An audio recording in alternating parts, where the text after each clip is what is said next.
You can go to gallery view.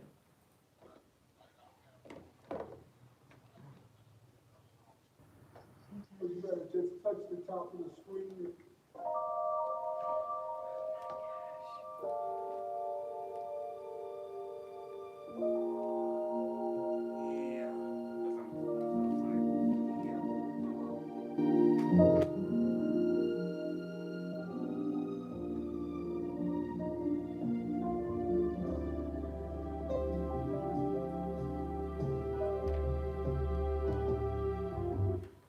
Good evening and welcome to the Poetry Justice Show with Jackie Ray Phillips here on yaxradio.com and acceleratedvideo.net. Now here on the Poetry of Justice Show, this is where social consciousness meets the arts. And what we do is we select topics that spark the interest and awareness of social diversity ranging from art, entertainment, and social justice at large, leaving our listeners thinking and saying, Yikes! Ladies and gentlemen, those are the sultry sounds of my mentor, the Mr. Kevin Nash. Mr. Kevin Nash is the owner of this proprietorship here at Accelerated Radio, and I always just take the time to give him a shout out for respect and love because of his brainchild. It allows me to do what I so love to do here on Saturday nights, ladies and gentlemen. And then I'm going to get into our sponsorship, guys. I want to give a very special shout out to my sister, Miss Lori G, the benefactor here on the Poetry Hey, guys. Justice Show. How are you tonight, Sissy? I'm doing good. A little technical stuff I got going on over here. It's all good. that part right there. Oh, good, ladies and gentlemen. And then I want to give a very special shout out to more of our sponsorships. That is G Babies Catering, everybody. G B A B B I E S Catering. You can find Chef Matt on Instagram again. That's G Babies LLC. That's family, everybody. So please check that out for us, ladies and gentlemen. And then I'd like to give a very special shout out to WMPJ Steelworks. We call this guy the Man of Steel here on the show, ladies and gentlemen. So thank you for what you do and your contributions to the show. We appreciate you. And then, last but not least, I'm going to go ahead and give another shout out to a new venture. It is APS Muscle Car sponsorship, ladies and gentlemen. This guy here is doing custom build hot rods and low riders, just about anything you need. Also, Harley Davidsons. If you happen to have some big toys that you need to store away, you want to reach out to this guy. His name is Nemo, Nemo, with APS Muscle Cars, ladies and gentlemen. That's in Signal Hill, California. So, shout out to the sponsorship, guys. I always like to show that love. So, that's us, ladies and gentlemen. That's the introduction here for the Poetry Justice Show with Jackie Ray Phillips on yaxradio.com. Thank you so much for joining us tonight. How are you tonight, Big Ted?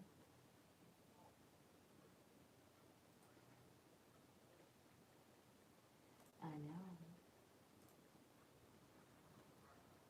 I see that. I see a glow on your face, and so I'm honored to see that. And so what we want to do tonight, I would like to welcome everyone to the show, and I want to welcome to, I'm saying sport legend, because once I began the research that was provided to me, there was no other moniker that I could place on tonight's show. So I'd like to welcome Mr. Gene Banks. How are you tonight, sir?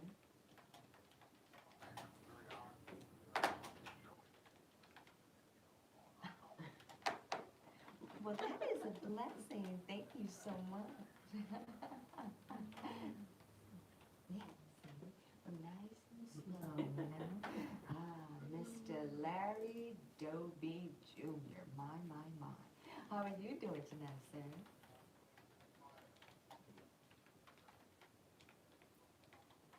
It's going to be a great time. Lord G, I know I see you over there, so we're going ahead and say good evening to our beautiful guests now. Good evening. How's everyone doing? Well, you all just look amazing and magnificent. Now, are you up to the challenge for some great conversation tonight? Yes?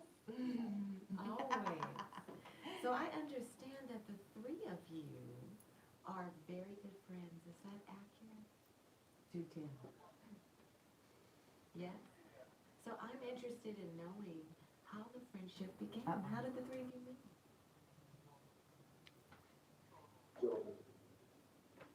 Larry, me and Larry, back in the eighties, early eighties, we got acquainted, and, I knew of Gene. I used to see Gene play ball, because Gene's from West Philly, where I'm from. Steve boy. Steve boy. I went to Overbrook, Gene went to West Philly Steve boy. He was coached by Mr. Goldenberg and my uncle Ralph Rice, and they were the #1 team in the nation. In the nation, Tap. In the In the nation. nation when Gene was in the nation. Okay. Gene was the #1 player in the nation. Thanks, And Victor. right, unbelievable. When we left Overbrook my school, we were great, and we were second to none. Uh-oh. And we had to win. Uh-oh, there you go, there you, it's And the always, women. that's what it There we always go. boils down to, right? To the good stuff, right? Uh-oh, why not? Uh-oh, you had been in the hen house too many times?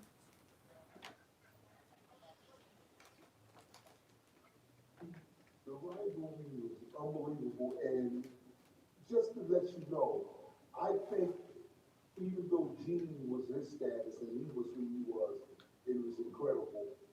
We still have the bigger, our alumni, maybe we got West Philly Speed Boys by a notch.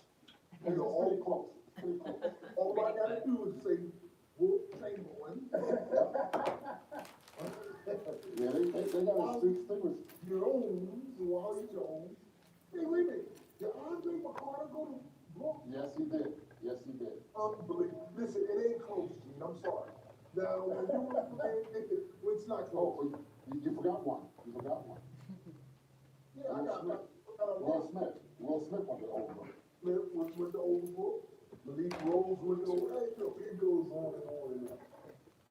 And, Jackie Jopper with the Overbrook. My mom Thank you, Jackie. She was the one who called, you know, this was the first time, Jimmy, that I found out all my mom age people used to call Wilt Molehead. He had this big body and this small head. That's all.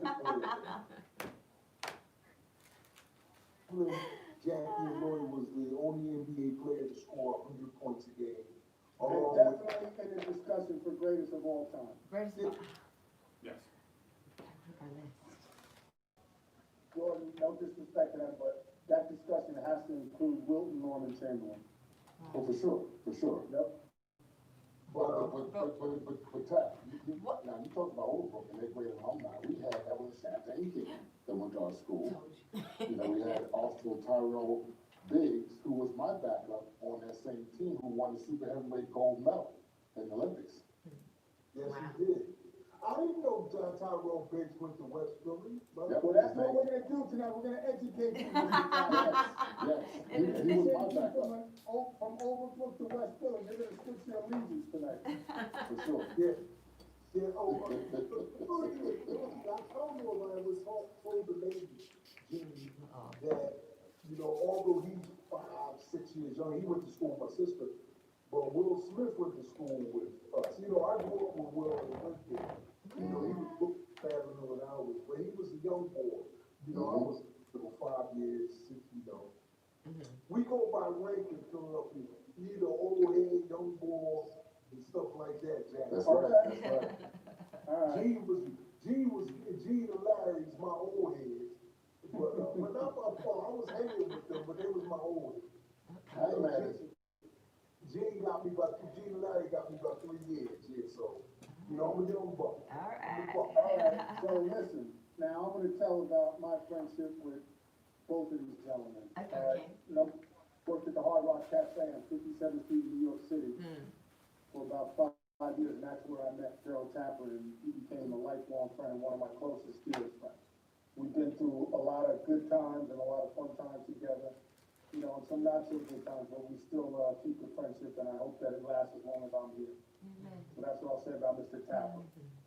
As far as Mr. G. LaVon Banks is concerned, I met him when I went to Duke University. And, I was a couple years ahead of Gene, so I was there before he got there, and I know what basketball was like before he got there, as opposed to when he got there and since he's gone. So I don't wanna throw too many, superlatives on him, but he's basically the foundation of where Duke is today. He's the Wow. first black star to come to Duke, the highest rated player ever to come to Duke. He can only be tied. If you're number one in the nation, you can only be tied. You can't be beaten. So I want to say that about him. But before he got to Duke, the rivalries, you know, in the ACC, especially Carolina, I probably similar to Overbrook and West Philly, but we never beat them. And when he got there, that's when we started beating them. And I'm talking about storybook names, Phil Ford, Walter Davis, Mitch Kupchak, so forth and so on, all the way up to Michael Jordan and whoever else you want to talk about. But Gene's choosing Duke over practically any school he could have went to is one of the reasons why Duke is on the map where they are today. And I just, I know, I was there before he got there, they had two All-Americans. They had Mike Kaminsky, who played in the pros. They had Jim Farako, who played in the pros, and they didn't win until Gene got there. So it was really nice of me to see it go from a 500 mediocre kind of program to one of the best programs in the country. And my friendship with Gene is basically started since he walked on campus, and again, I hope it continues while I'm here. That's a wonderful story. Gene, I have a question for you. What was the driving force that made you decide on Duke over all the other choices as Larry has described? You know, being the number one player in the country, you had a lot of people trying to recruit you, and I was getting letters from everywhere. Most of the pressure came to me of trying to stay home. They wanted me to stay home because Philadelphia has Temple University, St. Joe, Villanova, LaSalle, and Penn. And I would have went to the University of Penn because of the fact that it was staying home, so to speak, that pressure got on me.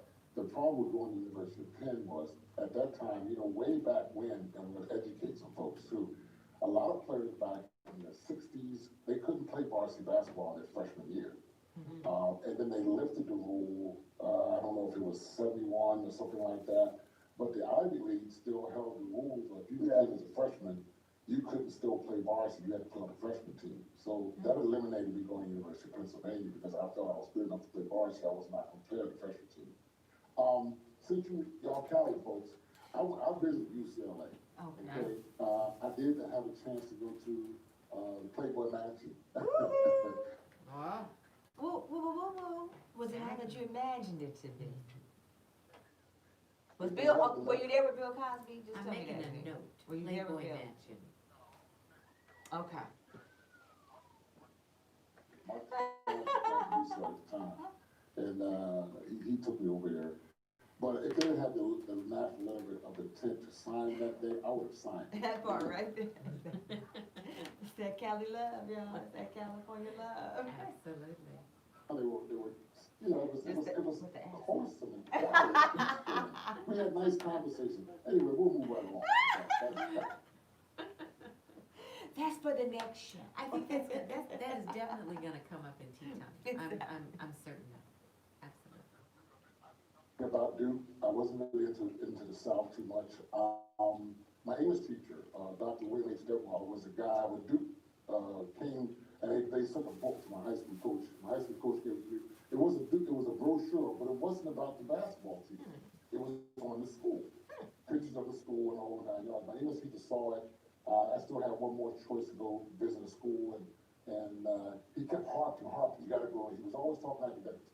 You gotta go this one, go check it out. It's a fine school. So to get him off my back, I said, you know what? It's fine. I'll go visit the school, and that stopped me.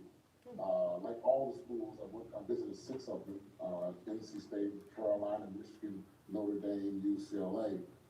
And they were big name schools that were on television as well. So that was a big influence on me too, television, with these guys being in national championship games and so forth. So when I visited Duke, I saw Duke. It was beautiful, no doubt. But I met a small group of black folks that were there. There wasn't a lot of us, as Larry will tell you. There wasn't a lot of them that were there, but a small group of them, they were having a good time. They were bonding. And I like that. You know, on me, Caroline Lattimore, Dean Lawrence. There were so many people in positions that were black that caught my attention. And I was able to get away from Howard Morrison, who was the teammate, and he almost got in trouble because he lost me. Wow. But I wanted to walk around and see it and feel it for myself. And when I saw that the black contingency was the thing that really brought my attention, even though they have been in last place for like 5, 6 years in a row, I just said, I think I can really do something with that. But to go really further, it was totally divine intervention. When I had to really make my decision, I was able to come home from all recruiting. I told my mom, I said, Mom, I really don't know where I want to go. Every school was just, I'm 17 years old from West Philly, in the inner city. And every school was just as nice as the other one. And I said, I really don't know where I want to go. My mom said, we're in my room. She says, I want you to stay in this room. I want you to pray about it. That's like what she said. I want you to pray about it. She closed my door. She locked it. My mother never locked my door, ever. She locked the door, kept people away from me, kept people, friends and family. So I laid down. I put on my album. I had this thing about Barry White. I love Barry White. Baby, baby, please, I love you, baby, baby, please. So I laid down, closed my eyes, and when I closed my eyes, I dreamt of wearing the uniform. This is the truth. And I dreamt of the season and all the things were happening and this and that and that. When I woke up the next morning, I said, Mom, I know where I want to go. Because my mom always taught us to believe in visions. Yes. Sometimes God speaks to you and you just gotta listen. Yes. And I told her, she didn't even tell her school.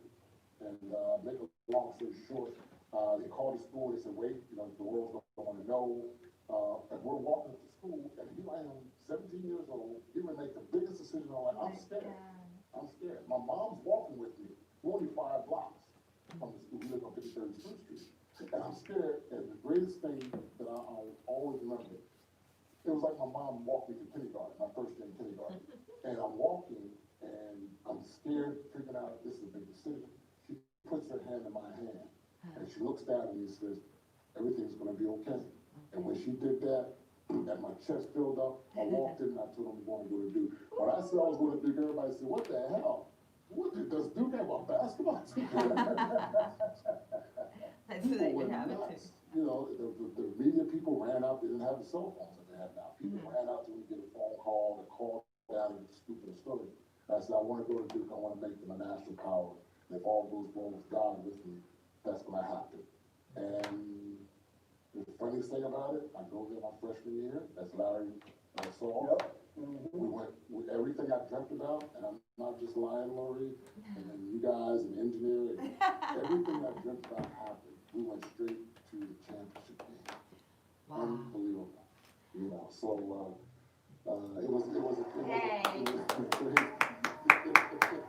So it was really destiny. It was really a destiny thing for me to do, and I didn't even know it. I was just following through with where my destiny was supposed to go. Right.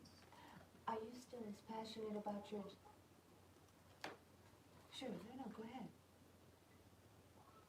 The number 20 when you were a big man. That's a deep story. I used to like to have number 7. When I played down in South Philly. But you know how I found the number 20? How this is so spiritual even? My grandfather was born in Mobile, Alabama. Okay, I learned that out. He played in the Negro League. And I went down the basement, and he had this big those old trunks that you know. And I opened up the trunk, and it was one of those gray flannel, old wool jerseys that they wore back then. And it had the number 20 on the back of it. And we didn't have a long conversation. I knew he played, he talked about it a little bit. And ever since I saw that jersey when I went down the basement, my grandfather, since I stayed with him for a couple of years, I changed whatever number, and I took that number 20, because of my grandfather, because he played in the Negro League. That's great. That's an awesome story. Amazing. I've had it throughout my career, no matter where I went. Chicago and San Antonio? Yep, San Antonio, Duke, San Antonio, Chicago, overseas, everywhere. And it's in honor of my grandfather. That he was awesome. I gotta tell you this too. That's the first and only time I ever rooted for Duke. Was against you in Kentucky when y'all lost in that championship. That hurt me. Jack Gibbons, I hated him ever since. But King, you know, I was pulling with you because, you know, your own team, and you used that dude, but that was the only time after that. Oh, North Carolina, tell him. North Carolina. So he's a Carolina guy? Yeah, he's got to tell me about received walls and all these things. I don't wanna hear it. I don't wanna hear it. Oh, Larry. Do you guys know in that championship thing, it's noted down, I got a death threat Oh during that my game. God. No Wow. way.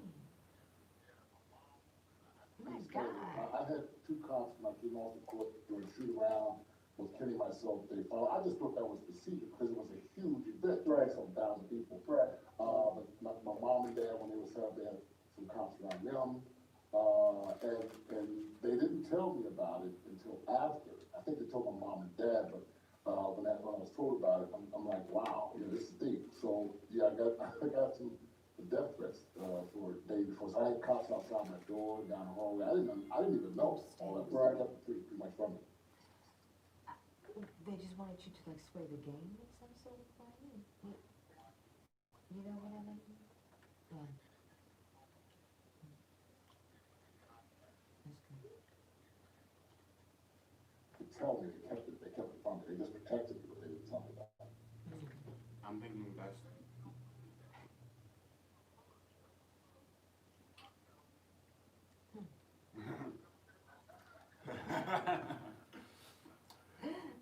But yeah, that also plays into the history of, because even in boxing, like, a certain, like, my mob bosses would actually, make bets and and they don't like to lose. Right. So basically, they would basically show up at your doorstep and just say, take a dive.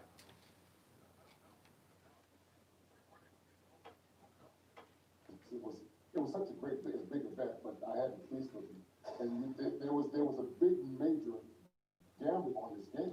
You know, we weren't expecting to go. We were a bunch of young kids, and they were older. They were old heads. They were supposed to win. We didn't have a senior on our team. Everybody was freshmen and sophomores. Youngest team still ever going to the NCAA championship game.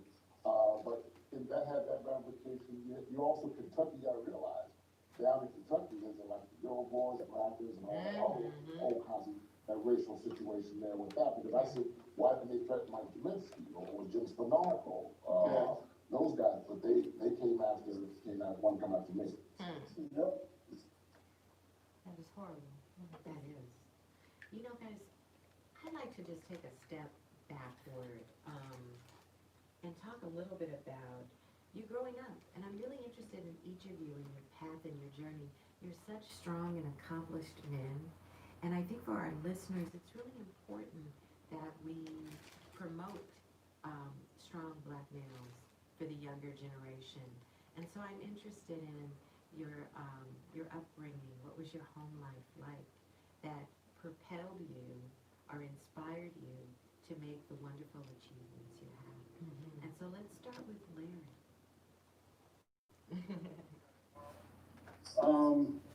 I come from a family of five. I had four sisters growing up, and as some of you may know, my father was the first black African-American baseball player in the American League. He broke the color line on July 6, 1947.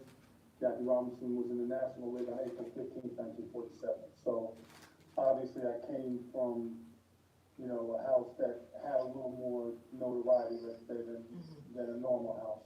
But, I felt like I was very fortunate to be raised by my parents. My mom was a strong black woman, and she basically raised 5 children while my father was on the road playing baseball. So at one point they were married 32 years, but they had only been together 16, because he had been playing baseball 16 of those years away, at least 6 months of those years.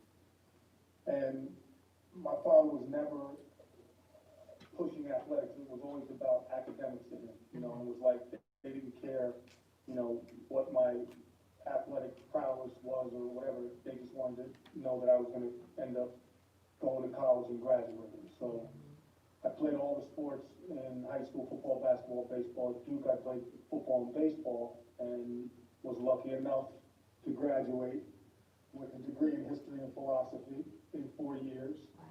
And during that time, I'd say that, I was influenced by a lot of different experiences and people that I met and had while I was there. And Gene was one of the biggest. He was somebody who didn't have to come to Duke. You know, could have found many reasons to go a lot of other places and decided to come here. And then, I don't know if he'll ever tell you this, but after his freshman year, the NBA wanted him to go hardship and would have made him a rich man, and he decided to stay.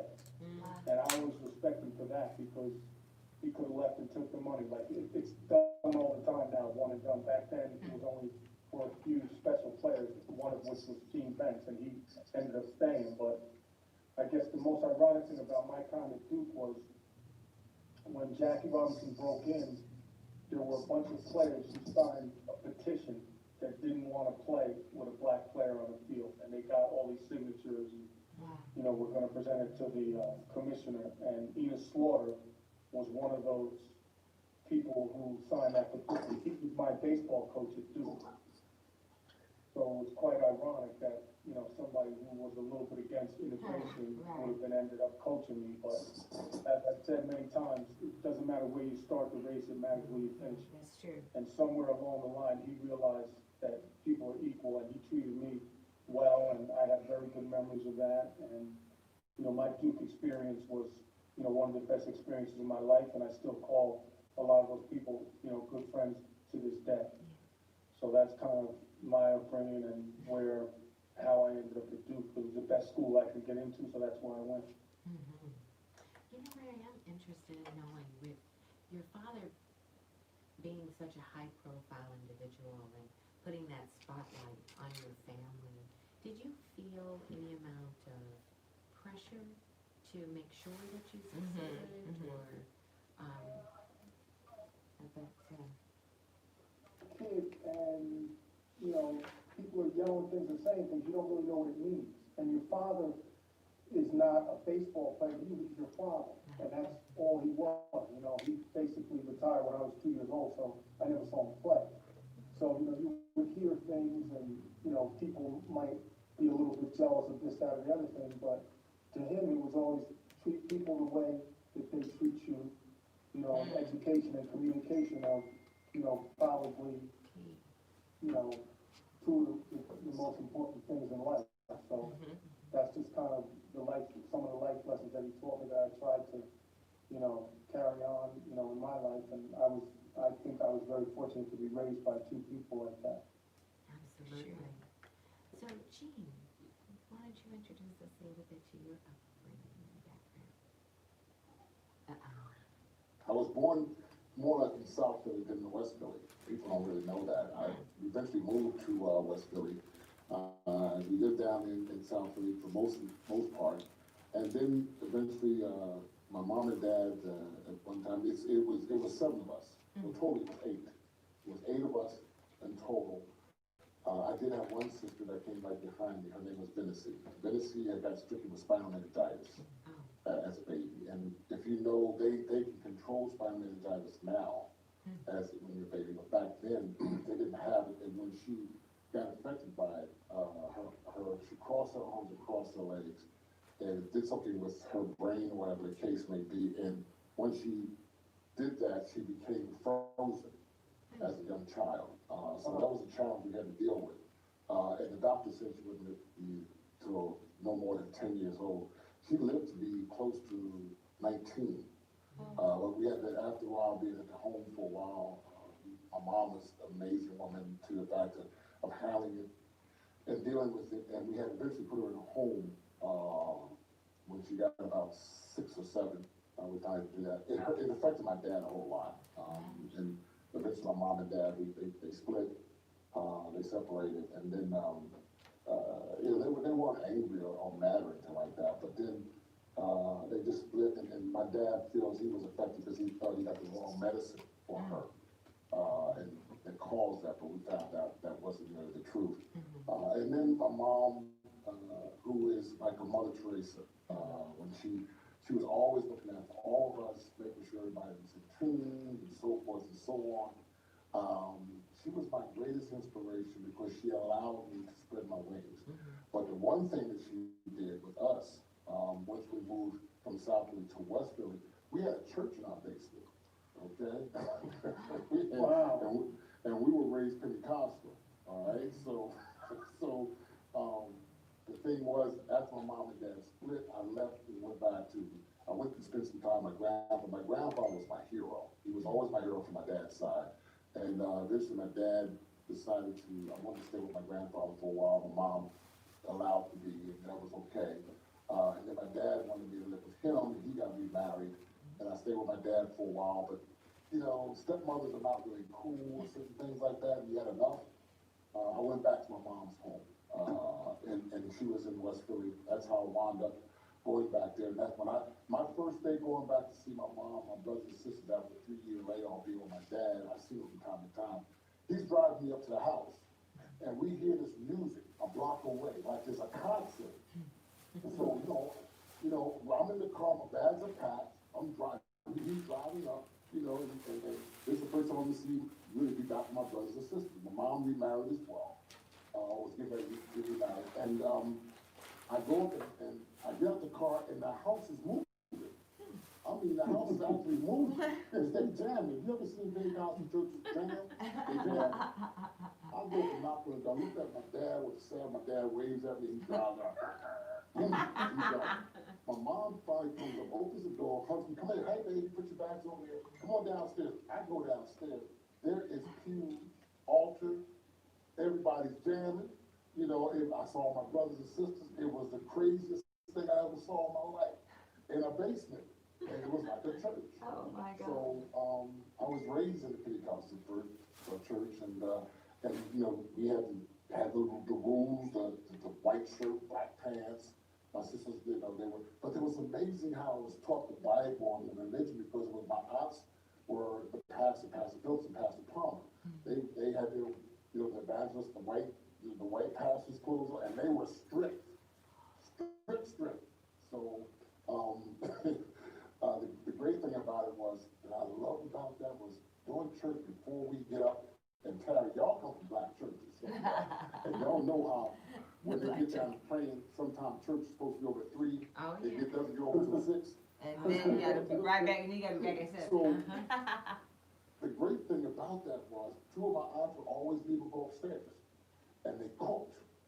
So every time after church, when we came upstairs, there was food everywhere. And my mom always believed in fruit and the whole 9 yards. So when we came up, cousins, neighborhood, the whole 9 yards, we came up, it was like a banquet feast after every church thing. So that was where I was grounded in, with that.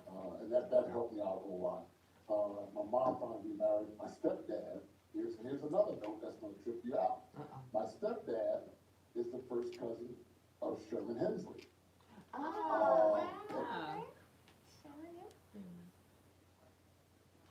First cousin, and they look and act just alike. Oh, wow. My mom's now, mind you, he's short. My mom's 5'11", close to 6 feet. So it was like Mutt and Jeff type of thing, So, but we used to see Sherman Hensley a lot. He used to come by the house all the time. And, at our house at 5306 Blue Street was always people coming in, because everybody was just building up their life. Phyllis Hyman would just come by the house. Oh, wow. I love Phyllis Hyman. Oh, my goodness. Beautiful. To talk, I became like a little brother to her, so to speak. That Bubbles, who later became Evan the Champagne King, my brother was dating his sister Wanda, and they would come by the house and all that. God, just the Delphonics, guys from the Delphonics, from the Blue Magic, everybody, my I house. love Blue Magic. I was always cooking. My grandma was in there cooking. It was like always people were coming in all the time. So I had wonderful male role models. I had James Flint. James Flint is the father of Bruiser Flint, who's now the assistant coach of Indiana. And I had Deacon Young, who was, if it wasn't for Deacon Young, when I played my first championship game in high school, it was on a Sunday. And the pastor warned that Pentecostal church is not allowed to play basketball on Sunday. Okay. It would derail my whole career. And people just find this out now. I had to go down to the church, and I had to call Deacon Young, who was at another church, to come and talk to the pastor. It was not going to happen. And my mom pastor. Mm-hmm. This was Sunday, games at 1 o'clock, it's 9:45. Uh-oh. We're at church, Deacon Young finally comes in, he goes back to the back and talks to him, because it was like, no way you're gonna play. I did not tell coach, the players, no one knew. This is my first chat with a city title game. This is on television, this is a city. But Deacon Young went and said to him, he'll be more of an example if he plays that shows who he is and what he does and what he believes in than him sitting here in this church right now. And he let me go and I ran down there, and lo and behold, I had some good games. I had 3 other players that were great on that West Bluff High School team, were better than me, 10 times better. But this game was on TV. I had the best game of the year. I had 24 points, 20 rebounds. It was on national TV. I mean, I was on local TV, and that's where the nickname Tinkerbell came from. That's another story. Uh-oh, I saw that. Yeah. We beat Father Judd. They were the Catholic League champions. They were very good. I was just a little 10th grader, and we had So Tim that's the Smith. city championship of Philly Catholic. That was the city champion. We had to beat the public league first, which we had to play Brook. Right. The So you Taps already beat- had beaten Brook, is that correct? We had beaten Brook. We had beaten Brook. Okay. Matter of fact, we had beaten Brook twice that year, because we were 25-0. So, and we beat Brook my senior year twice, when we were 30-0. So, Taps got to chill back for a little bit. You got to chill back for a little bit. So Lewis Lloyd could have scored 70 points, Tap, but it wasn't enough. Brooke had, Joe Washington too? No, Joe was before me. Joe was the year before me. Oh, was he? Wow. No. My sophomore year, Joe was there. Joe was there, 'cause Tim Smith and Joe were the same age. So that, people don't realize, you talk about Ohio State, Michigan, Duke, Carolina, West Philadelphia, Overbrook was mad rivalry. That will tell you, it was serious rivalry. The whole city, even no matter what the Catholic League, Public League, the whole city wanted to know about this game. Yeah, absolutely. Wow.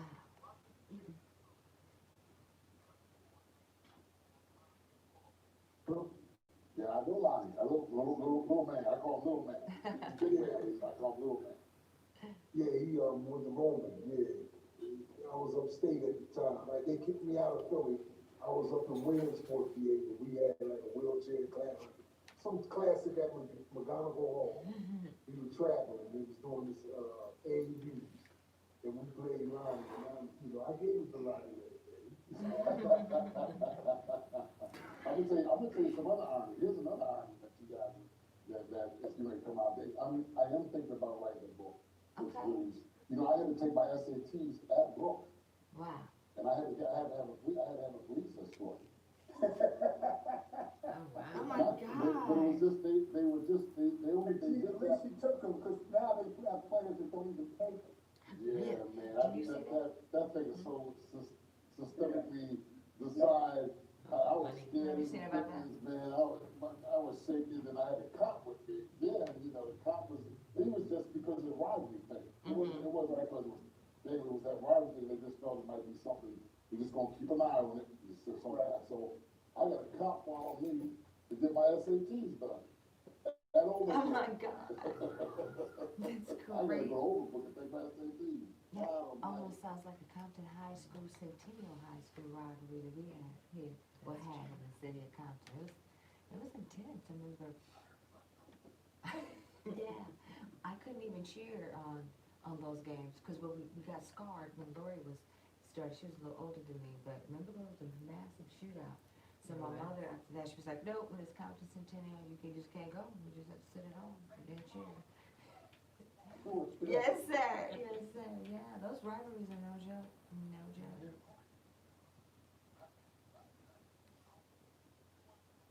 Guns, when the thing you worried about was getting stabbed.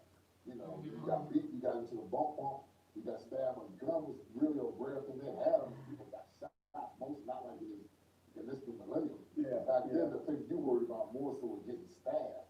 So that was the thing that was during that time. The gangs was still. You think you're talking about the Bloods and the Crips, and their national, Philly gangs were the gangs back in the day. Wow.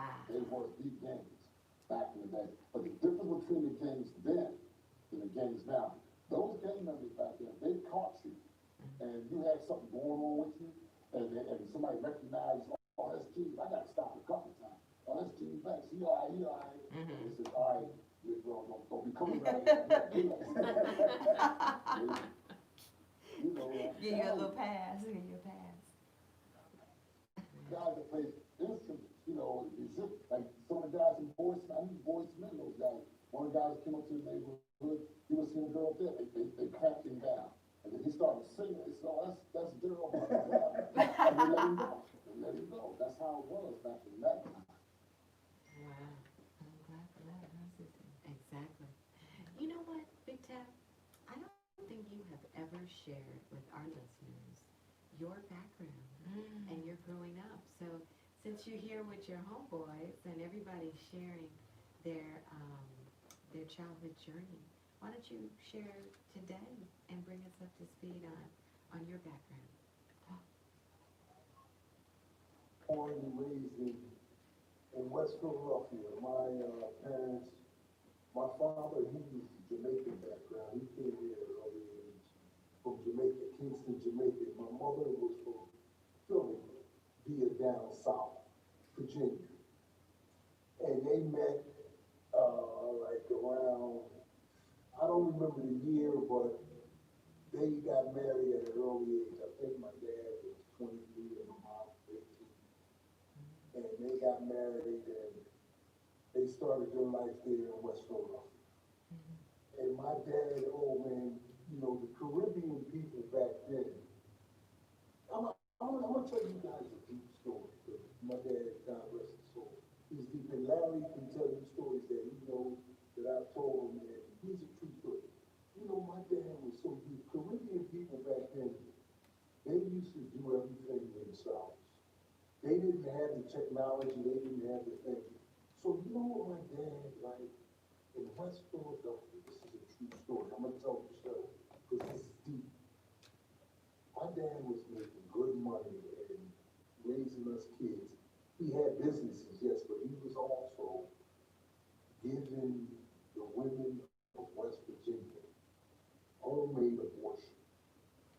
Wow. Wow. He Seriously? must have gave his friends that are still alive, 90 years old, and my uncle, people used to tell me stories of my dad was a bad boy. And he never hurt a little women. And they said he had to give over 100 of them. Wow. And you know, and he knew how to do that, I guess, from Jamaica. I don't know.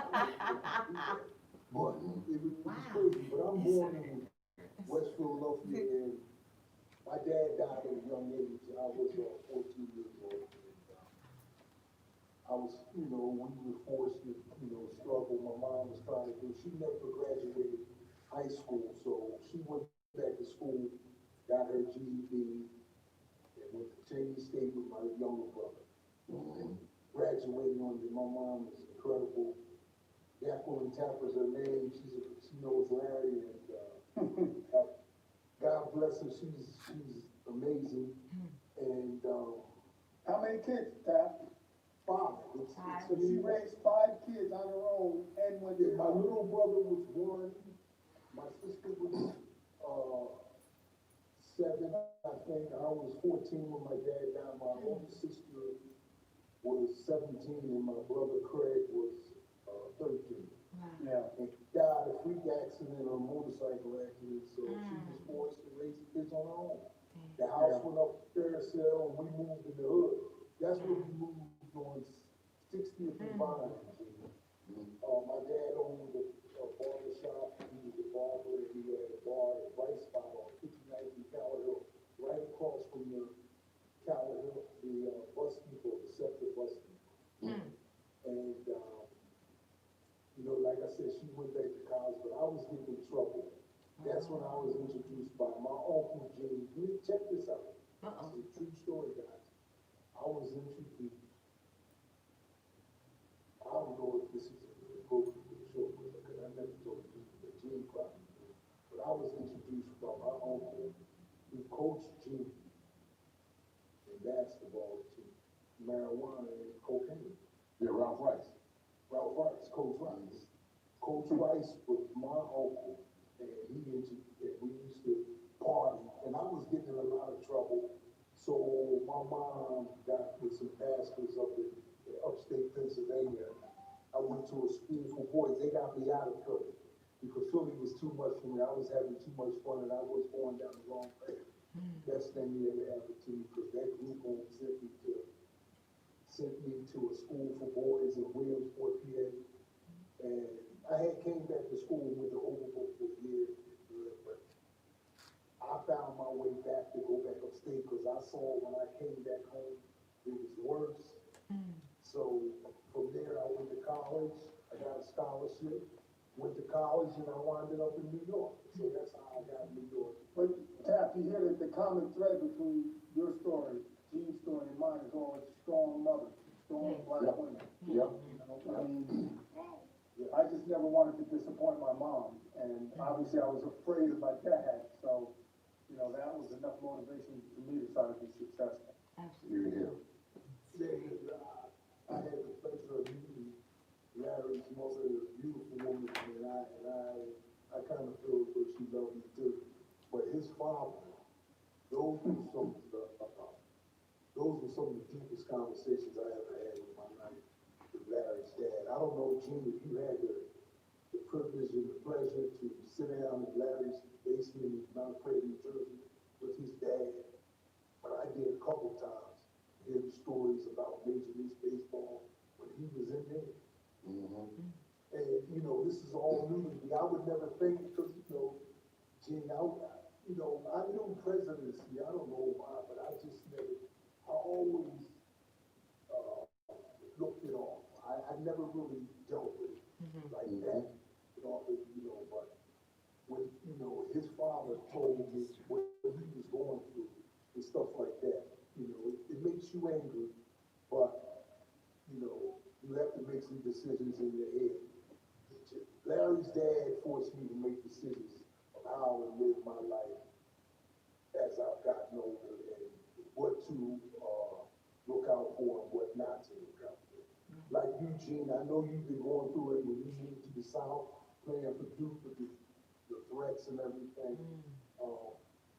I think we were just three men that were intelligent enough to avoid a lot of situations and just know to give our heart the best way we knew how, because our family, our mothers and fathers, we were raised right. Go to the way we were raised, that's what we give out, that's what we present to other people. And believe me, guys, I told Larry, one time I think me and my brothers and sisters changed my mother. Because one time I brought a white woman to my house. And my mother said, don't you ever break the woman's house. You know what I mean? Believe it. No snowbirds. And this is my mom, but I did not know Jackie was prejudiced, Larry. I didn't know. They come from a different time, man, Right. than we do, so And that girl was so nice, she was so sweet. Yeah, so I told my mom, because I was crying when I had to walk the girl to the bus, because, she was working up at the main line, Gene, and I brought her from the place I was working where I was making the steak sandwiches, and she liked me. Nice, white woman, first time really, and I brought her to the house to meet my family. I thought I had a home family. And mom was like, hey, Dad, don't even play that book. And no. Don't you ever embarrass me like that, and I don't her, and I didn't even realize, it was just that I had to tell, but then I realized that my mom was open-minded, and I got to her. Larry, when you met, as I moved on and moved to New York and did a lot of things and was exposed to more biracial or different nationalities and stuff, I realized that my mom changed too because of my positivity about everyone. All of that, I Spanish, Latin, Black, everybody, because I was Right. exposed to it. And Philly is white. You in the hood. Me and Gene was black. We was in the hood. The white boys at Woodland Avenue and all around surrounding us, they wasn't having it either, but,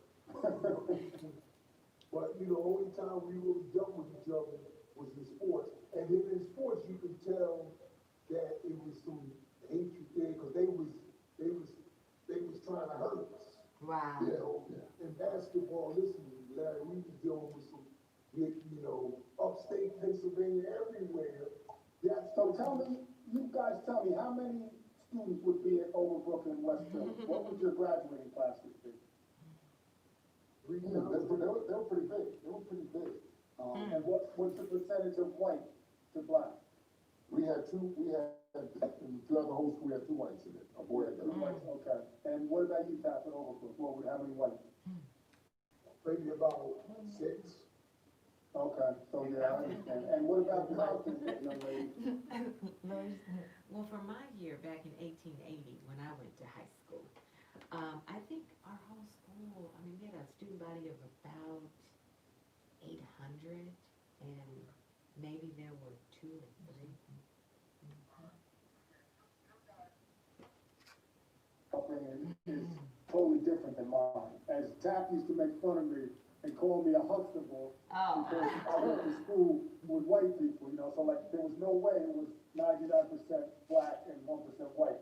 It wasn't the opposite, but it was a lot closer to the opposite than it was to what you guys, experienced. And it's just interesting to me, because all we are is a product of our environment. Right. And it's just interesting to me how we all come to a certain point in our life when we realize, you treat people the way they treat you, and, but from what you come from and how you arrive at where what you become as a young man or a young woman, it's an interesting journey. Right. Definitely. Yeah, because I tell you, I experienced busing in junior high school. We moved back to West Philly, but then somewhere online, they had this program in Philadelphia about busing. No one talked to me about it. I don't know if they even talked to my dad about it. They said, this is what's gonna happen. So we left from West Philly on BB Comedy on 52nd and Greenway Avenue, all the way down to 2nd and Mifflin, South, which is a 35-minute drive by bus or more. And we did that every single day. That means I went to Furnace Junior High School, which was predominantly white. I got chosen out of maybe 30 or 40 kids because of my academics or whatever the case may be were very good. I got chosen as one of those kids to go down there, and that's where my experience of going to Furnace Junior High School, experiencing busing day in and day out, from West Philly to South Philly. So it's interesting how our lives, even with the ladies with Lori, what they've gone through and so forth, we've all had some journeys, man, that made us, even from our environments, from our families. And I'll say this, and I say this to everybody, I'm proud that I was born black. Yeah. I was so happy I was born black. To have those experiences, different experience, man, when white folks will, nothing against, we were raised to love all people, but Right. my eyes are not closed to systemic racism, things that happen, Right. what happened, but we, like the 3 of us, I'm sure, we knew how to adjust and how to watch for those pitfalls and step this way, but you ain't gonna punk us either. Right. We don't be respectful, but you ain't gonna punk us, if you put us in that corner, then you're gonna see a side that you don't really wanna see.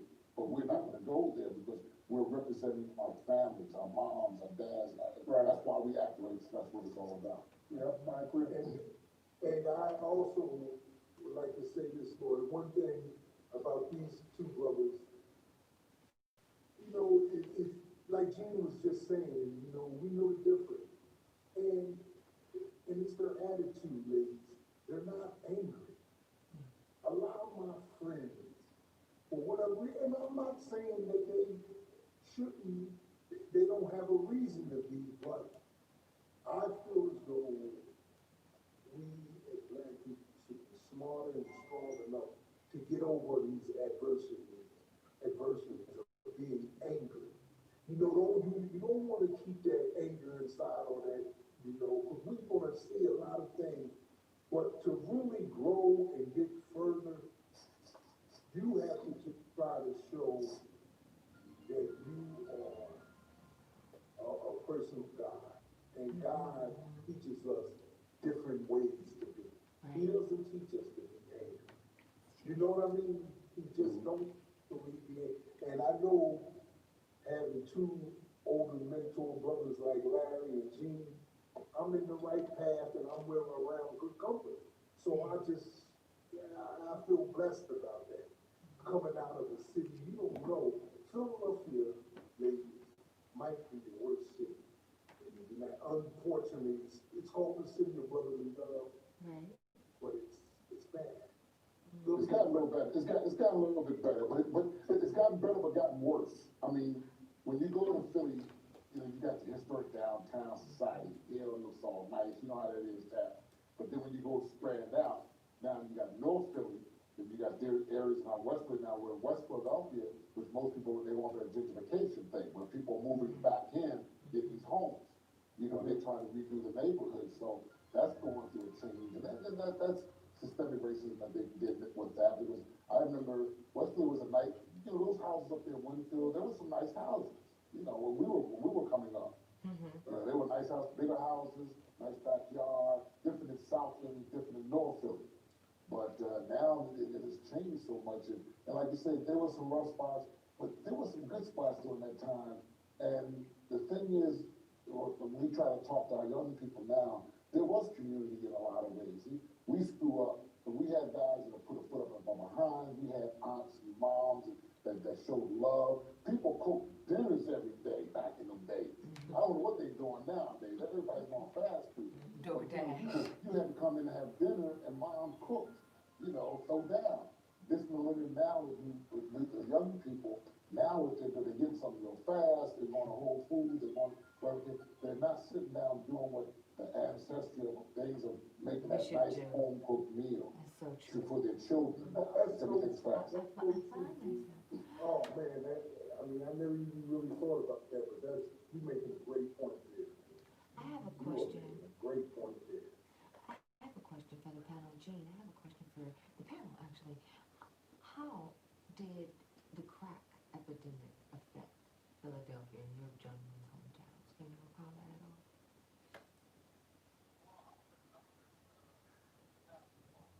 I left. I was in Durham, and then I went to the pros. I was in San Antonio. I was in Chicago, so I pretty much was kind of moving away from that, Duke and that. But you know, it's like everywhere else. Once they got a dose of that, it tore people up. Yeah. People were stealing from each other. It was when I came back to Philly and saw it. It was very, very scary, especially when you have a family member trying to steal from you and breaking your house. And it was one of those really major barriers that really started just chipping away at the foundation of the black family, for sure. Yeah, it hit us like every other major city. Yes. It stole people's soul. You went right to your soul. People had no soul. It was like zombies. It was like, they knew how that part of the business of money, crack, and all that, they took the soul right out of the black people. It always affects the black. I mean, the minority. Let me just say minority, because our Latin brothers and sisters is part of it too. So just let me say, it always affects the minorities, but it just robs us of our soul. We some soulful people. We some loving, soulful people, but a big chunk of us got robbed of our soul during that crack. Yeah, well, you had the crack, and then, I'm gonna tell you, when we had the gangs, Tap, you remember this. When the gangs are going, when we were young, you know who quelled the gang situation? Right, the Muslims. The Muslims came through and grabbed the brothers up and stepped to them and told them brothers, listen, you should be doing this and that, blah, blah, blah. And it took out 45% of the gang. You know, and you know what's getting on? This is life. This is a part of life, right? And what he said is definitely true, because me and Gene, basically, at first I was from Berkeley, but then when we were forced to move deeper into the city of West Philly,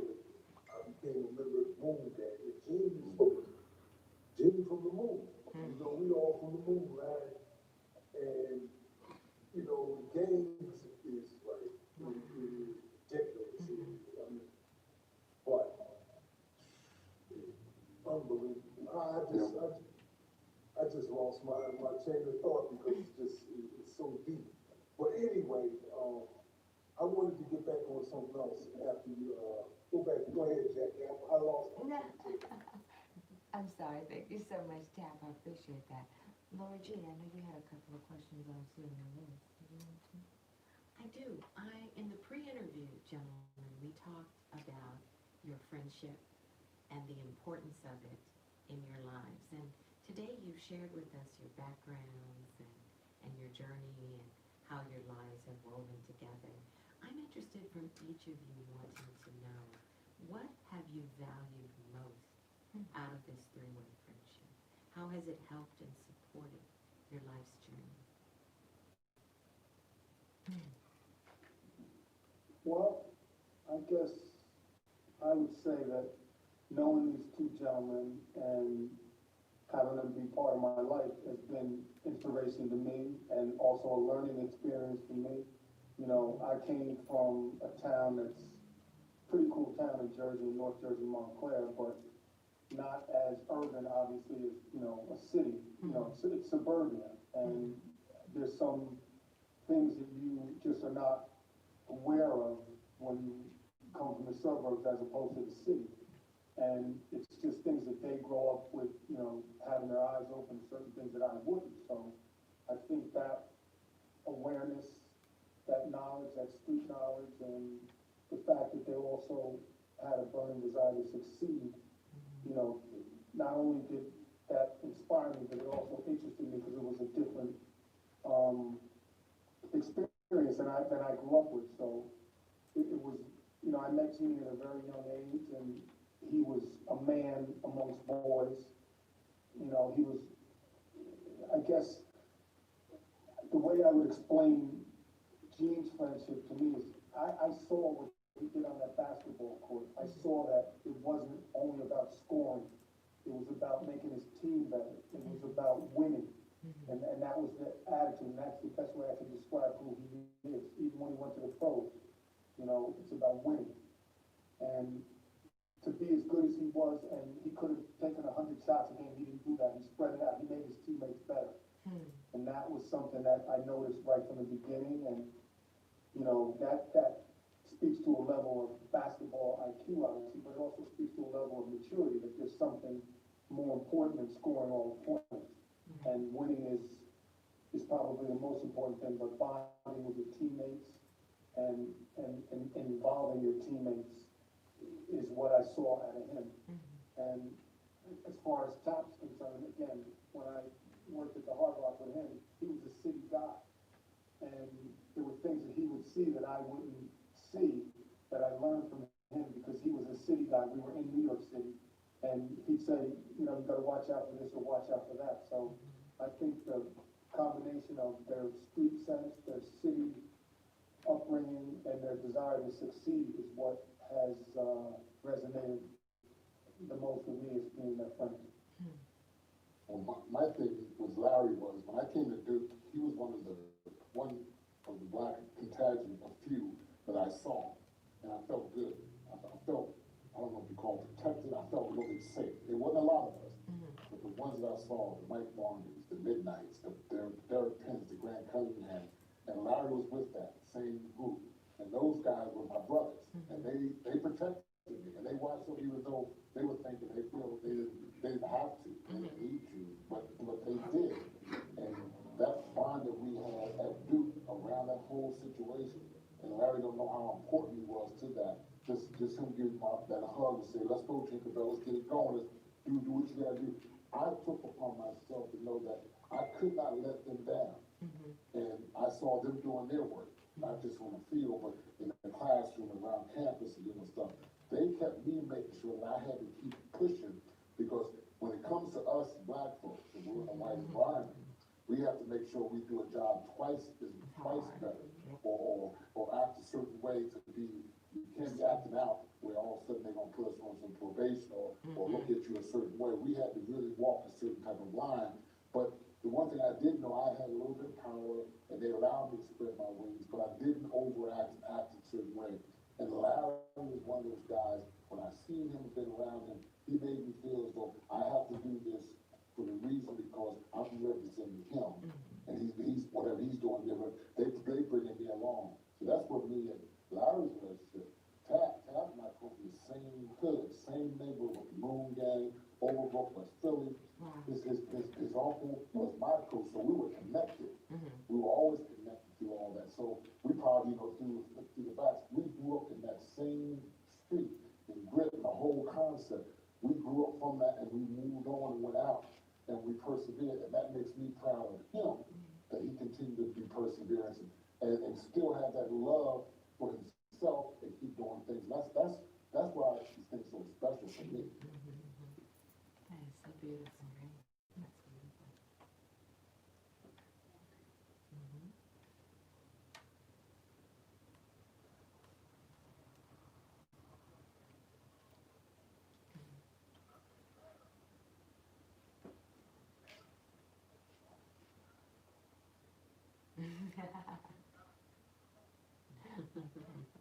Well, Larry's older than me, Larry's intelligent, and he's just a different animal, and he's well respected. Yeah. And then, we all have a common denominator of sports. Gene and Larry, the old Gene is what, 6'8", right, Gene, 6'10"? No, not 6'10", 6'8". 6'8". Gene is 6'8". So, you know, these brothers is my, you know, these are my boys. You know, I'm like a young, you know, they're young boys. So, Larry, it's just unbelievable that, you know, when I met him, that he inspired me, because he took me out to the baseball field. What Larry excels in is baseball. So, when I got to know him, I played on the same team as him. And when I saw, what I saw was the other team, when Larry would come back, the other team would go to the other baseball field, way down on the other side of it, you know, in Central Park. I said, what are they doing? There's no way he's gonna hit that ball that far. It's softball. I swear to God, guys, true story. First of all, Larry, he's bow-legged. He come up to the plate, he looks like King Kong. You know, you know what I mean? He has these glasses, he's intimidating. But then when you see the whole team just back up to the other field, it's like, this is bugging. And we work together. I came with him. When they pitched that ball to him, and he hit that first home run I ever seen him do, from right there I said, I'm not ever letting this is my man. But sports, you know what I mean. Sports is something that you know, when you got a mentor in sports, and then he tested my knowledge in sports, and I thought, you know, I'm from Philly, and I'm a sports guy just like him, and that's how we really got close. He got to know my family. I just brought in Larry like a big brother. I was always the big brother to Craig. I had a little brother, two little brothers. But Larry was my big brother. See, then Larry used to always tell me about Gene. Yeah, because I guess I reminded him of Gene. I knew Gene, what, it had to be 15 years before I met Gene. Listen, I knew Gene, I knew who, so, and then the thing about it, Larry didn't know, I used to go to Gene's high school games. I knew Gene's rival, Louis Lloyd. Louis Lloyd is my man, you know, and all those Gene friends I knew, but me and Gene really wasn't equipped. It was just I knew him, but I didn't. Right. And then when we got together, when we first discussed and got together and all that, I just knew, you know, they took me about it.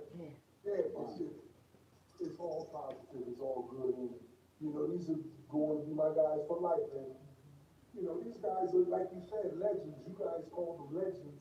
They came on, you know, they didn't have to, you know, take their times out, you know. I think they did it just because I asked. And that's a good feeling, man, you know. You know what I mean? That's a good, and I just want to thank you, Larry, man, for bringing Gene on, and, you know, I know Lori and Jackie appreciate it, but, you know, you know, you're gonna make this show even better, you know? People that see this show tonight, they're gonna see how real it is and see how, you know, you guys are and, but I wanna ask you some more deeper stuff. With Lord, I'm gonna let Lord and, Jackie ask some questions first, but I wanna ask you some stuff. We gonna get into some Michael Jordan. I know you might not wanna hear it, Jingle. I wanna ask you. I played with him 3 years, so I Yeah, pretty much know. But I wanted to add on to you, which was Larry was, you know, besides his academic goals and his honor rolls and the stuff he's done, Larry was a hell of an athlete.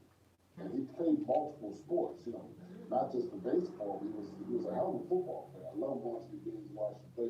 So, and Larry could play all these sports. That was the interesting thing about him. So I wanted to say that kept us even more connected, because then he come to games, support me, I go to football games, support him, baseball games. So we always kept supporting each other through that situation. I just wanted to put that addition in there too. Yep. Oh, man, are you kidding, Gene? Now, he's definitely a three man. And, Well, I'll tell you, one of the best nights of my life is I was in LA, and the Spurs were playing. I don't even know if you remember, Jim, the Spurs were playing at the Forum at this time. And I got you gave me tickets, and I went to the game, and you played a great game, and it was during Showtime and all that. I don't remember who won, but I just remember my boy had a good game. Yeah. Good night, man. Me and Magic we used to go head to head, but we came out of school at the same time too. Yeah, oh yeah. That's one of the best high school classes ever for basketball. Oh, yeah. Unbelievable. Albert King, Magic, Yep. Magic Johnson, Orlando Woolman, Jeff John Lamb. Allen, Darnell Valentine, right? Yep. Jeff Lamb, Jeff Rulin, Cliff Robinson, Kelly Tripucka. Kelly Tripucka came out at that time, yeah. Wow. You say, people that listen, they know some of these names. Yeah. good pick, Gene. You know, I got picked in the 28th, I was the 28th pick. I was projected to go 3 or 4. But you know, my last game, we had a game in the NIT with Coach K. But Coach K's first year at Duke University, now the women's coach in basketball, that was my senior year. Because my coach had left the year, the one that recruited me had left the year before. And K came in, and we played, and guess, we had to go to the NIT. And guess who we got picked to play in the first round of NIT? At HBCU school named North Carolina A&T. For me, because I was cracking all week to white folks at expressing, y'all ain't seen nothing yet, tickets open. These black folks gonna come there, they gonna rock this place. I said, Camdenville Stadium, yeah, y'all rock it, but tickets open, so you gonna see A&T come up in here with that band, and all, oh, y'all ain't seen nothing yet. We had the game, I started out 7 for 7 the first half, I went up to block a shot, my legs got cut from under me, and I came from like 10 feet up high, I reached down, I snapped my wrist, my microphone in my wrist in half. Oh, that was No way. Oh my God. And I got up, and it was just shaking. I still wanted to play, I don't know if I was in shock or whatever, I was like, yeah, it didn't matter. And I snapped my wrist in half. And the draft, you know, the season's about to be over, the draft is coming up in 3 to 4 months. So I went from being maybe picked 3rd in the draft, 4th in the draft, to 28. But it was a great thing that I did go 28. I went to the San Antonio Spurs with the great Iceman. I have a question.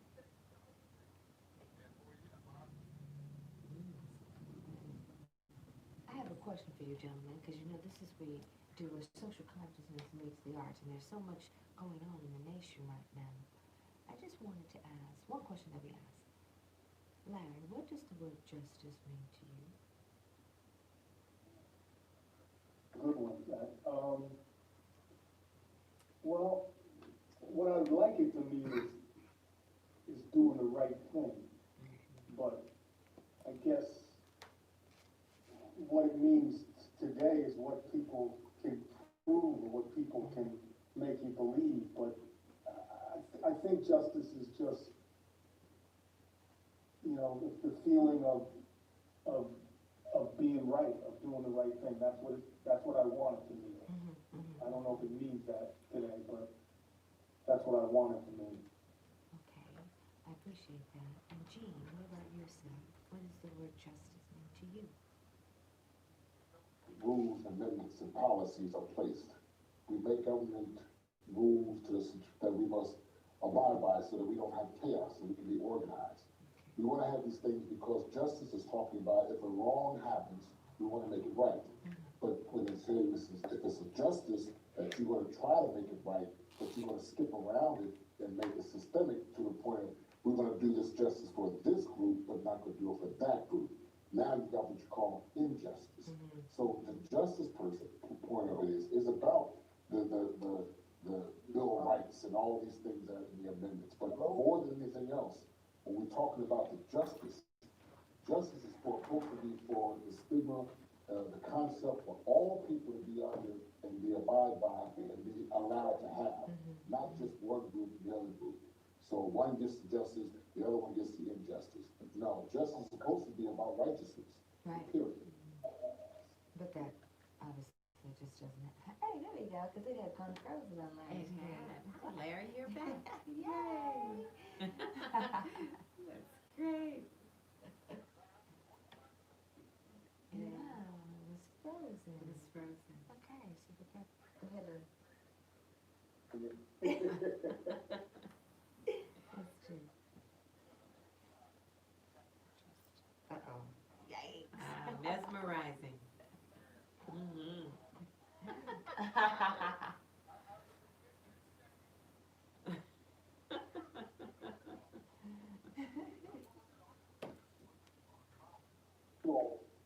Women are different than the guys, especially if you're popular, so to speak. You know, you have certain things happen. I don't know if you call it sowing your oats, just get out and date and so forth. But I got locked down early. You know, I got locked down early with Lisa Borders. You know, Oh, Lisa yeah, Borders. I do remember that. Lisa Borders was the WNBA commissioner a couple years ago. If you know, if you don't know who that is. Oh, okay.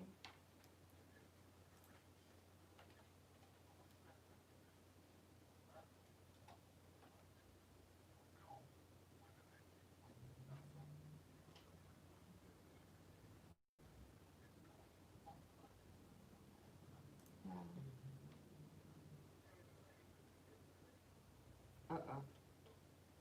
In the City episode with Larry in it. Oh my, really? Oh, wow. I did, Do I was tell, doing some do research and I tell. did see that, I thought I was tripping. Okay, I did, it's on Google, okay, Google it, Rashad. Wait, what? Hold on, what am I Googling? Larry Doby Jr. on Sex and the City.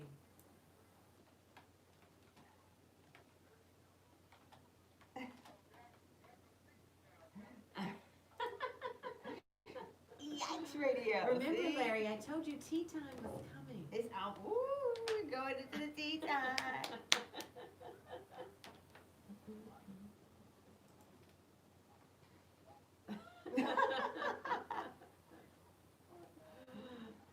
What?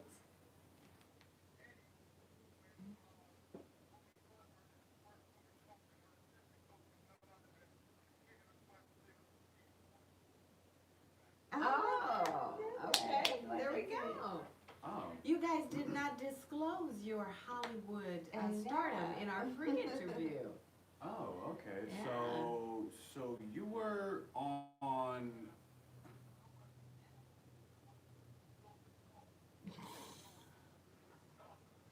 Okay, so it was Sex and the City, but season 2, episode 1, labeled "Take Me Out to the Ball Game." Ooh, got that, Gene?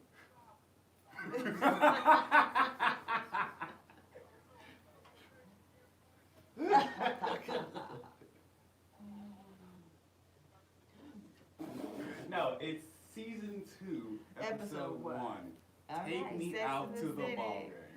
Take me to the ball game. So Larry, you've got to tell us, how did that come about? How did you get a role on Sex and the City?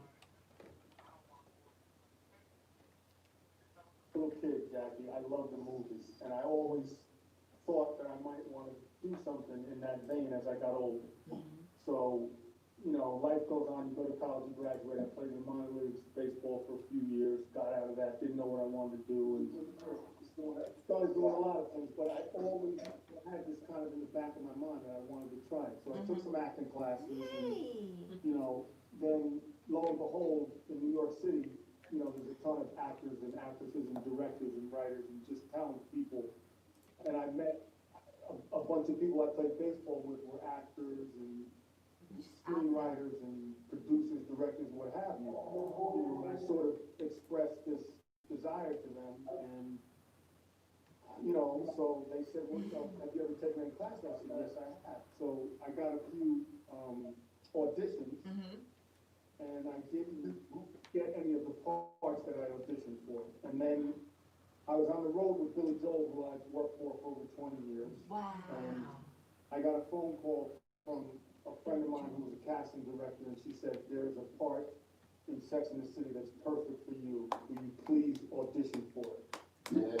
So I Oh my said, goodness. yeah, I will. So I came home off the road, I read for the part, and I ended up getting it, and that was that. And then I did. Sexy Larry. Sexy Larry. Yes, so do give us the deets on that. Details. We need to know. Wow. It was gathering a lot of support. It wasn't the juggernaut that it was, you know, near the end of it, but it was getting big. You know, Sarah Jessica Parker and Kim Cattrall, Kristen Davis were there. And my scene just happened to be, they were at a baseball game. Sarah Jessica Parker catches a foul ball from the New Yankee. They go by the locker room after the game to have the New Yankee autograph it, and the door opens and I'm standing there out of the shower. And I said, if you want, and that was kind of it. You saw Will the you body? show any cheeks? Ooh. Not the cheeks. Not the cheeks. The cheeks. Yeah, Mr. Cheeks. No cheeks. Little risque. No cheeks. Let me get my iPhone. Let me pull up my Netflix, guys. Let's just do it. Now, Larry, did you continue? Have you done more roles than just this one here?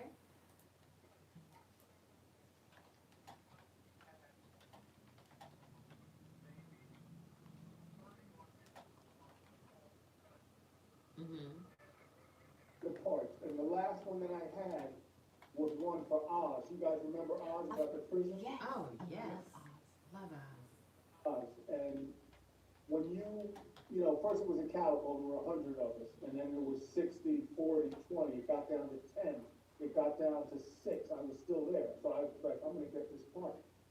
And when you go read for a part, you know, you're an actor, they don't tell you what is involved, you just read the lines and they decide. So it got down to 4 people, I ended up not getting it. And a person that I know, a friend of mine, ended up getting the part that I was going for, and I said, you know, how was it? And he said, well, I had to kiss a God. See? God was looking out for me, because I don't know if I could have done that. When you're a professional actor, that's part of your job, and I would have had to do it, and I don't think I would have been able to go through with it, so. Was it Tom? Was it Tom? Yeah, it was a romantic kiss scene. It was like, I was so glad I didn't get it. Holy crap, I found it.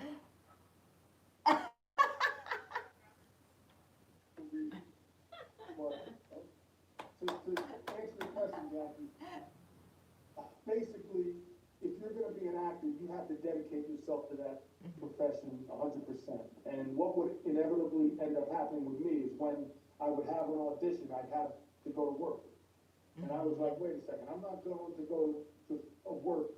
I mean, I'm not gonna go to an audition, maybe I'm gonna make some money when I can go to work and make some money. Right. I wasn't gonna be a starving actor, and because of that, you know, it didn't go anywhere. But I still sometimes think I might wanna go back to it, but I don't know. But it was fun while I did it, and. Yes.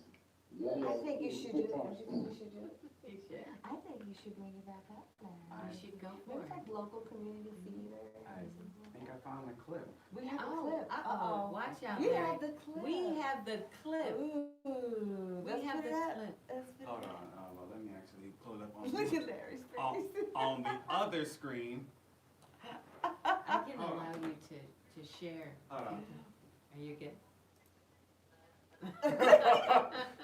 Okay, Okay, Hold on. guys, it's coming. We're hold gonna on, check hold it on, out. hold on. Let me actually make sure. Sex in the City, everybody. Yeah, Yeah, it's actually age restricted. Okay. Cheeks. Give me the booty cheeks. Mr. Cheeks.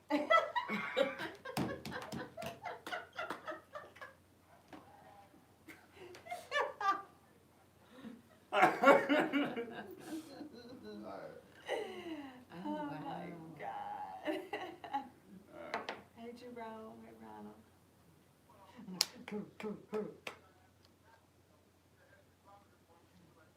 Yeah, Lord, let's see. You've got talent.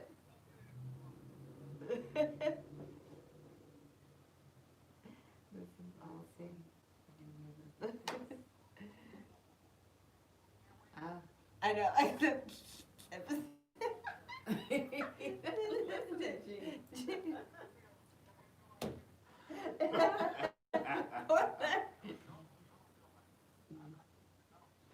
You didn't know, G? That he was showing the cheeks. He didn't know. He was showing the cheeks. Okay, we gotta get to that section. I know, right? Ah, was that you? I Was just that saw. him? I just saw cheeks. Yeah, except I think.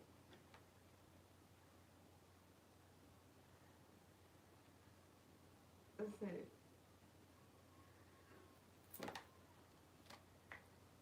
See?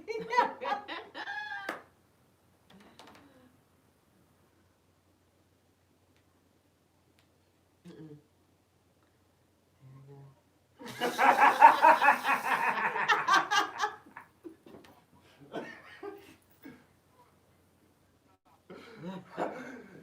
I thank you for that. I thank you for the compliment.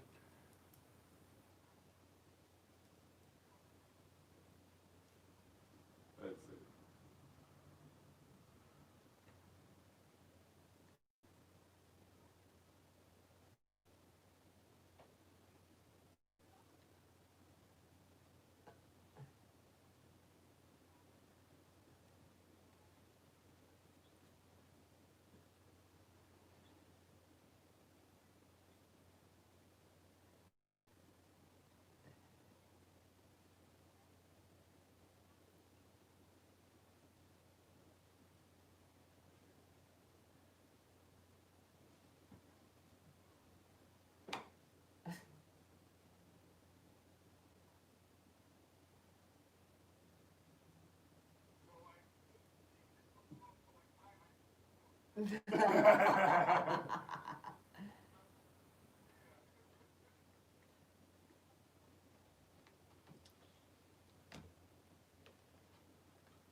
Here we go.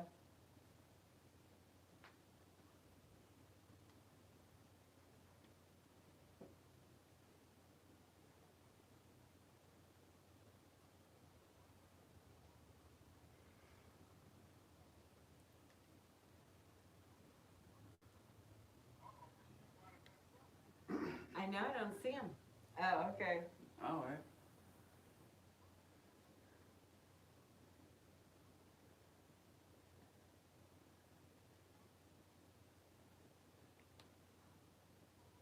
Uh-oh. Oh no. He may have gotten lucky. Oh, yeah. Let's see. Uh-oh. He may have gotten lucky.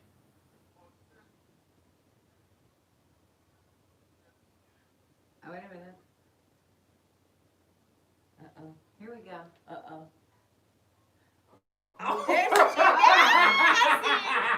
I see it.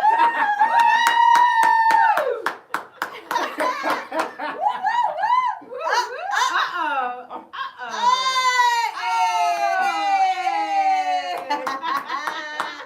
Give it to me, baby. Look at it. I ain't mad at it.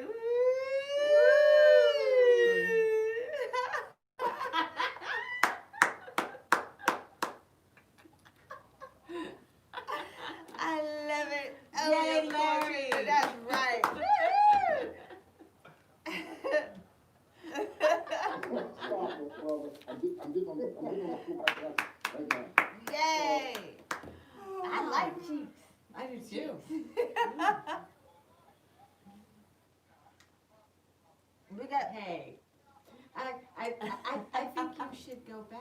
You should Yeah. do another audition. Absolutely. Gee, it's ridiculous.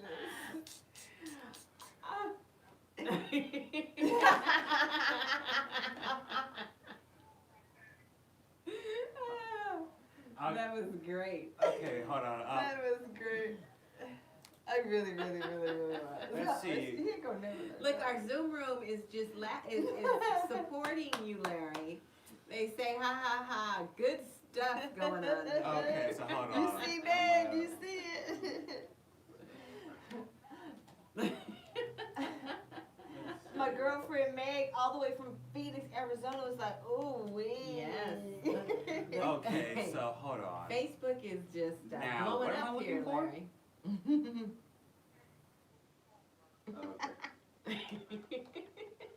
Look at it, fam.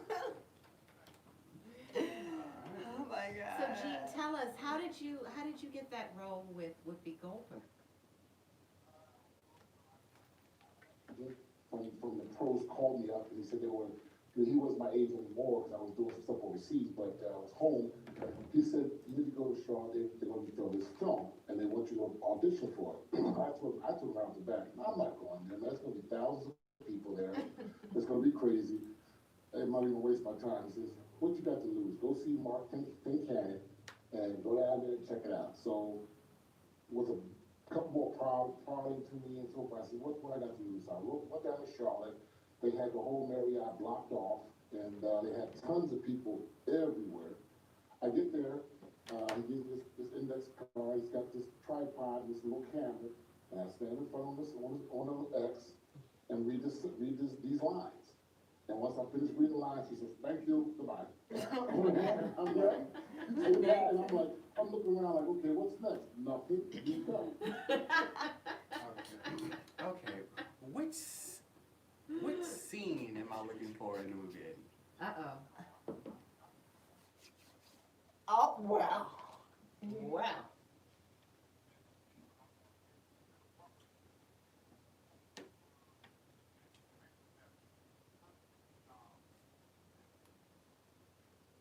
The honorary coach, they bring her out. She wins the ticket. She comes out, and next week she comes over and she's looking to sit down. And I tell her, move. I give her a nod to sit your ass down. It was a good scene. It's like right when she gets the honorary agreement where she comes out to the floor and then she's gonna come and sit on the floor with Remember that. Dennis Farina. Dennis Farina is the coach at the time. Okay. Oh.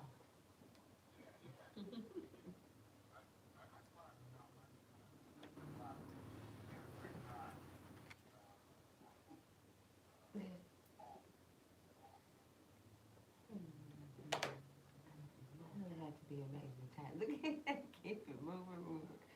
It's our tea time, Lolo. It's the tea time. It is the tea time. You hear this? Hold You on, hear hold this, on, Larry? hold on.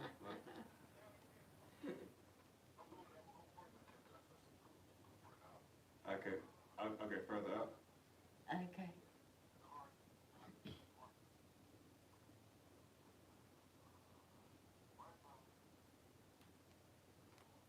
Um,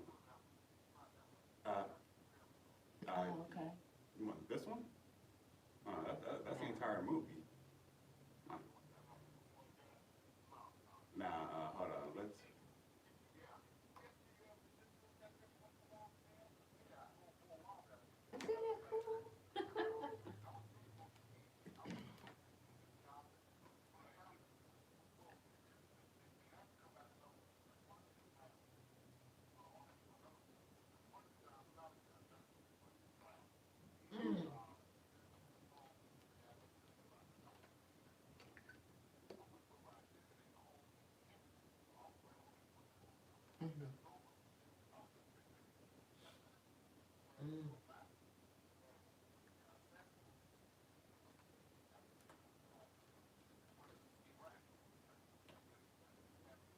Isn't that cool?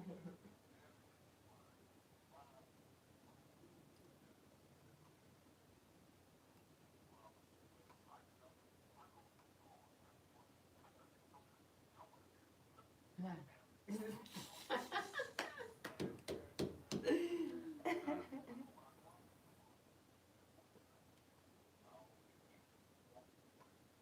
from conference room. But as I'm walking, I'm like, I got my head down, I said, I guess this ain't work out. This girl comes running down the hall. She said, Miss Banks, Mr. Banks. I says, oh, what's the matter? She says, I said, what's this? She said, here, take this. I said, what is it? She said, take this. It's all in there. It was a brown, brown envelope, it was packed. And I was like, okay, I'm opening up, I looked at it, and it says, be here, it was Saturday, Friday, it was Friday. It said, be here early Monday, get your room, go get your car situation. We have casting call at 5:00 a.m. There you go. I went into the bathroom and I broke down and cried. All right. Because see, what happens is that when they first initial had the coach, Dennis Farina was a coach, and then there was Richard Jenkins. But they, in the NBA, you got more other coaches. So they really added me on to the script. Right, really added me on to the script. So that's how I got that. They said, you're perfect for it. We love your facial expressions, all that, because I didn't have a speaking part. But I was in that thing, and I was there for the whole 2 months. Wow. They could hear me. It was amazing. Whoopi was great. Whoopi came to me one time, because Whoopi, where she goes, she had this game called Centipede. You know that game called I Centipede? remember that. The video game? Yeah, the video game. I remember that, yeah. She has that phone wherever she goes, Centipede. So it was, and we took over the whole Coliseum. I mean, you guys know about some of those things. I mean, they got the back for cold food. They got the upstairs. It's food everywhere. It's food everywhere. So I walk by, and this is the first time she's not with an entourage. They said, Mr. Banks, get in here. And I stayed out of her way, because she's a big star, you know. Right. So I go in and she jumps in my ass and says, listen, we're all, just don't, you walk like you're scared, you're worried. So we're all family here. You just chill out, just enjoy this. And just how, because we're a family, you know? And that's when she was putting the patch on. She was trying to stop smoking. So she put the patch on and said, take my game, and if you fuck my game up, I'm whipping your ass. But I'm in her room, her little private, and I'm smiling, cheek to cheek. I'm like, yeah. And from then on, they gave me an awesome suite. They gave me a rental car, Mercedes rental car, and wow, man. It went from getting the $50 to getting a salary. But the thing was, I had to get the SAG, right down the SAG paperwork, all that stuff. And then I did speak in one part, and they said they had to take it out because then it was going to be another process with the paperwork and all that stuff. So I wanted to make about $25,000. Okay, now. That's beautiful. That's beautiful. And I had so much fun, because all the guys knew me when I played. Right. All the guys around me Bless knew you. me when I played. And I was there for the whole 2 months. You know, we went to Winston-Salem, we came back, we had some days of breaks, but I was pretty much I was always made when I wasn't in the scene. They loved us to be around. We ate at 12, 1 o'clock. We rented out a restaurant. We would eat at 12 and 1 o'clock at night, and that's when they always wanted to have that bond. Who were the pro players there? I know Sal was there, Dwayne Sintis was there, right? Yeah, Sal, Dennis came in for a day, he was out there, his father was in. Right. A lot of guys, they brought him in, they just got him right out, right out. I was so thankful that I was able to be there for that long. It was the greatest experience. And then me and Whoopi's brother became very close. We were going, they were going to need to go to Montana to film another movie, and Whoopi was telling him, tell Gino, come on, he's gonna go with us. Oh, yeah. And I was gonna go, but at that time, my wife started getting ill. She had the multiple sclerosis, and it affected her. So I made a decision I wasn't gonna do it. Also, I was gonna take on and do that. And a whole 2 years after that, she passed away. I'm sorry. So sorry.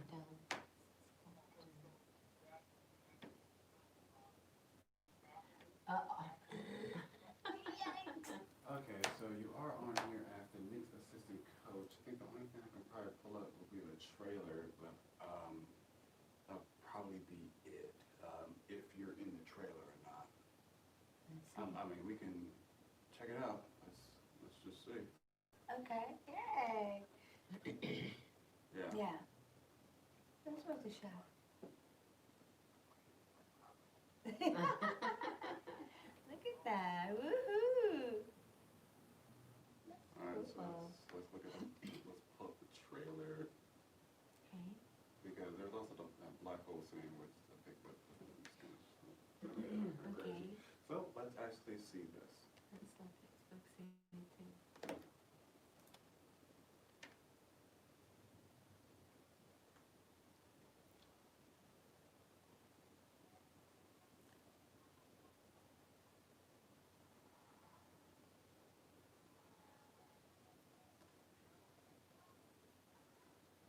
It's sad because this is true now.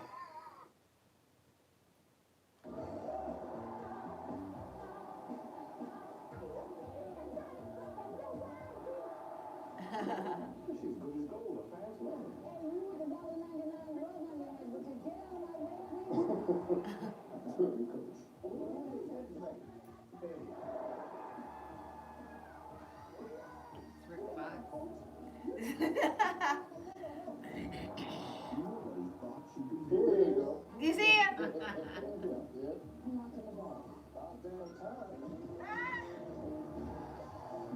She's in their face.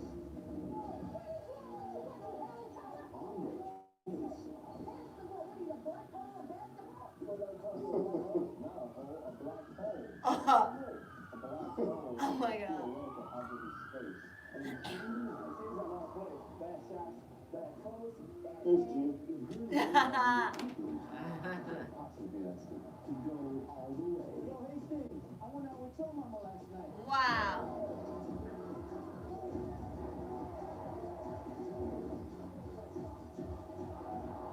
Oh my God. You don't want to hustle. You want to do it.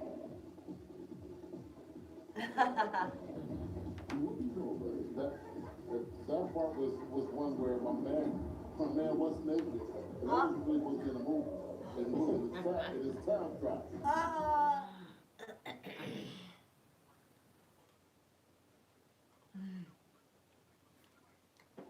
Okay, wait a minute. Oh wow. Thing. Yes. Oh. Oh, okay. Oh, So I was a little behind. he, I mean, I would hope he wasn't at full attention, especially in a room full of men. I would hope not. I would hope not.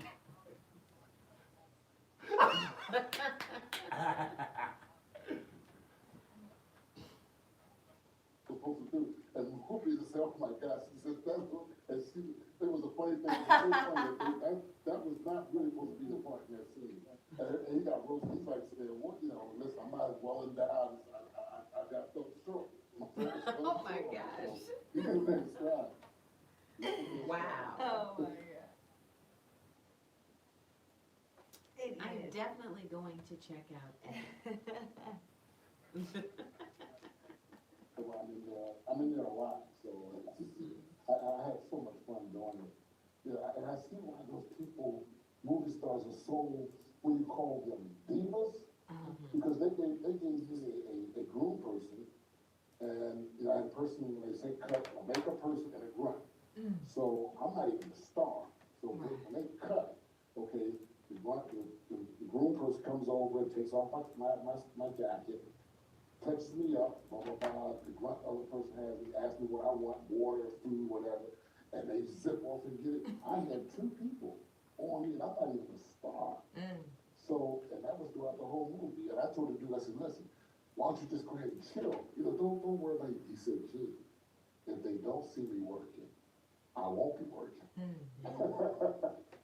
So I was like, I want to, don't worry about it. I'm good. He said, no, I have to do this. He said, they don't see me doing it. I want the job. So I am your personal assistant. So that was, I learned some stuff when it comes to movies and how they treat the actors and so forth, and why a lot of them act like they act. Yeah. Oh, is that Yep. Take time. Good. That's guys. great. Thank I you, didn't guys. expect tea time to start this early, but I think we should keep going with this flow. So I am so interested in knowing, Jean. You dropped that little nugget of the Playboy Mansion. Right? So this is tea time. I think we want to know what was one of the wildest things you experienced at the Playboy Mansion. What was interesting was we went in, we went in the back, the grassy part, and it was like, it wasn't an old crowd, a lot of people, but the women were, they were in the bikinis, and everybody's, or the nice, long robe, whatever. It was very classy, but what I felt was really interesting was we were sitting down, and 3 or 4 of us sat and talked, and they were talking about being veterinarians, doctors, and they're sitting there, and we're talking. This is, you're really astute, and we're having this serious conversation, and no disrespect, no lie, but they were voluptuous. They were, oh my goodness, I'm 17 years old. My biggest problem was I was sitting down while the 4 of them around, and we're talking, having these conversations that are really awesome, just talking about life and so forth. And all of a sudden I start to feel a little bit of pressure, a little bit of rising. Can I say that? Is that? Yeah. That's okay to say. You can Oh say that. my God, he started getting to his boiling point.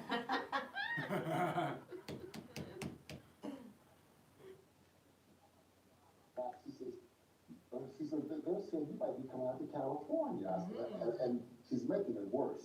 She's sitting on my lap. She's going right to me, top and bottom. And she's a sister, dark skinned, pretty black. Oh my goodness. And she's sitting on my lap, and she's playing with my nose. Like, well, if you come to California, I will be seeing you again. Oh, Soldier is at attention. I know, right?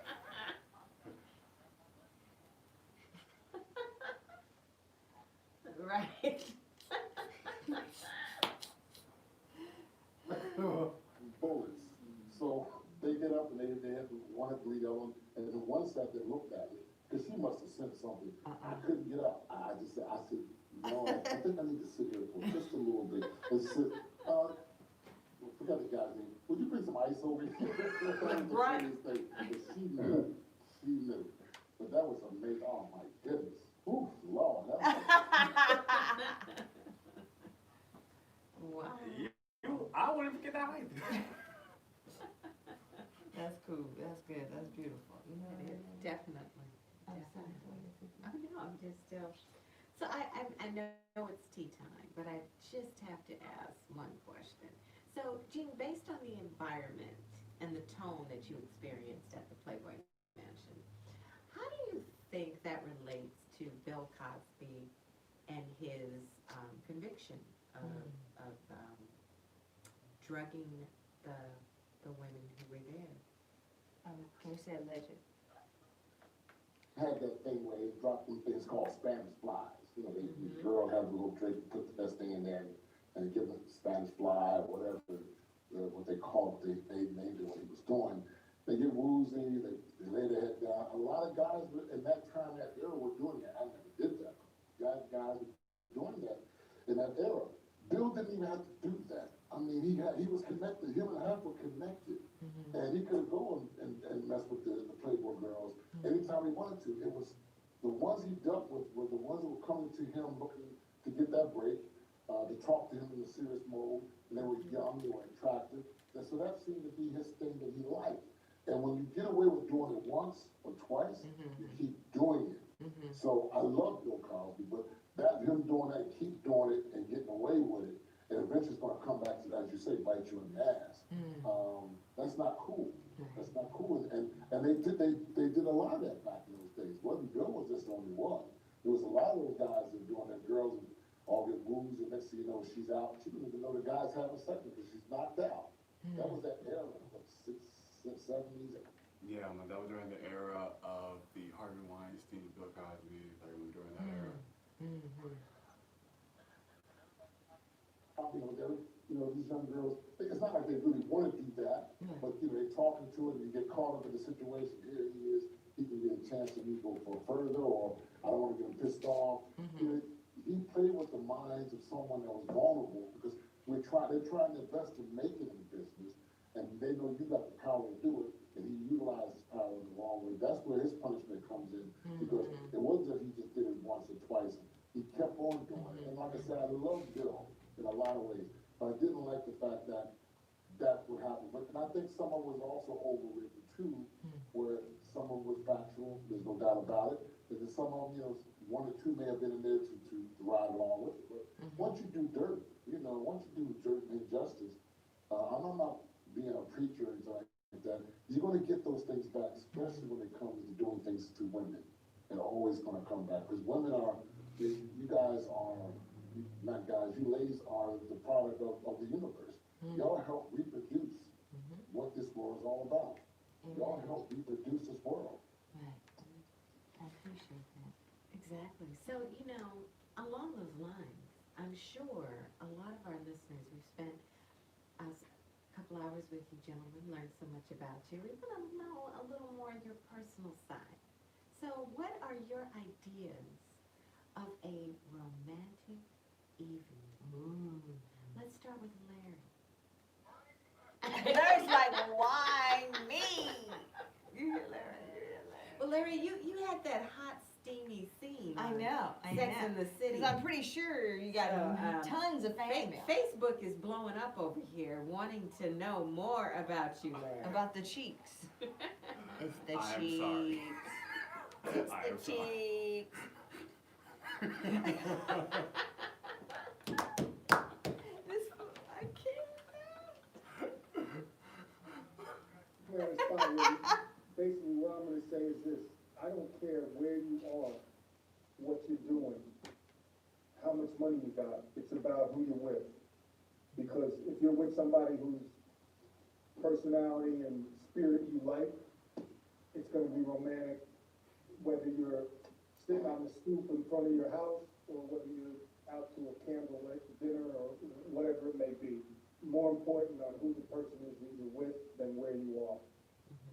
So, I know it's a boring kind of answer, but that's what's romantic to me, is spending your time with somebody that you care about and respect and communicate with, not if you're sitting, you know, in Rome, Paris, wherever. It's more about the person that you're with.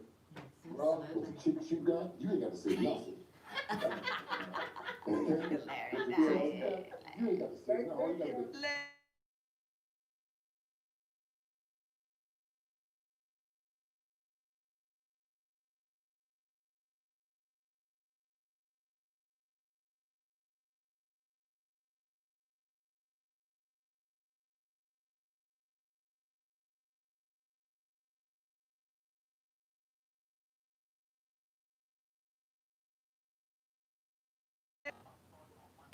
Monday.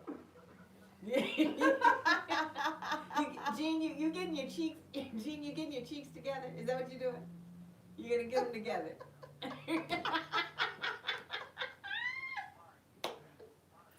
Hit the gym, get them squats.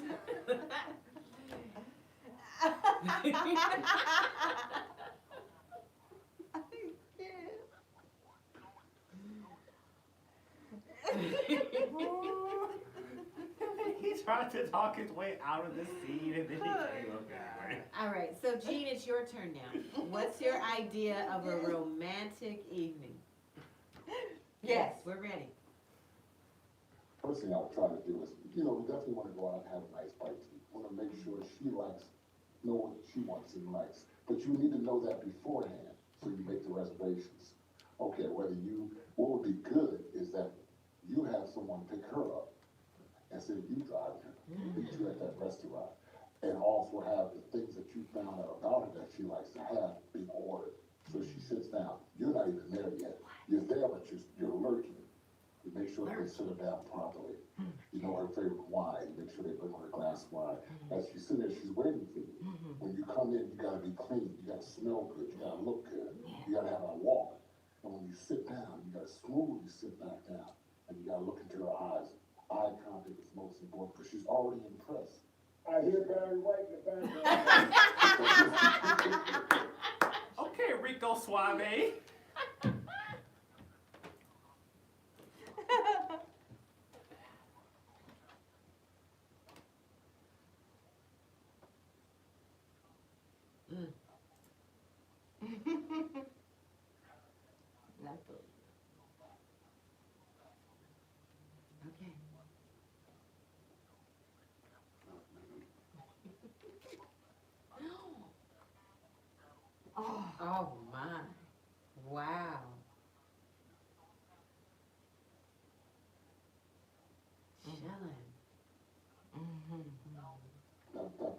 bounces up, and I know how to make the bubbles. You swing your arms and make the bubbles get up.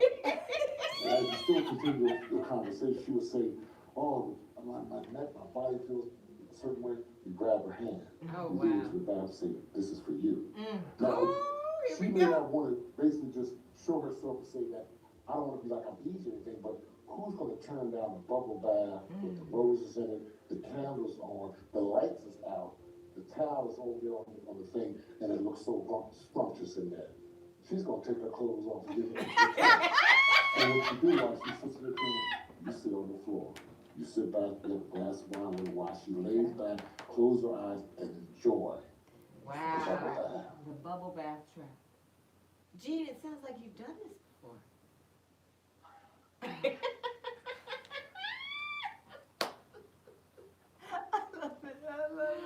Oh my. It's a little steamy here in the studio. That I love the most, the thing that makes it so beautiful is that the person that does it enjoys to do it to see that person happy. Not to do it to gain something, but to see them happy. Yeah. That's why I enjoy doing that, to see them happy and pleased. And I'm good. That's right. That sounds amazing. Yes, Pepper.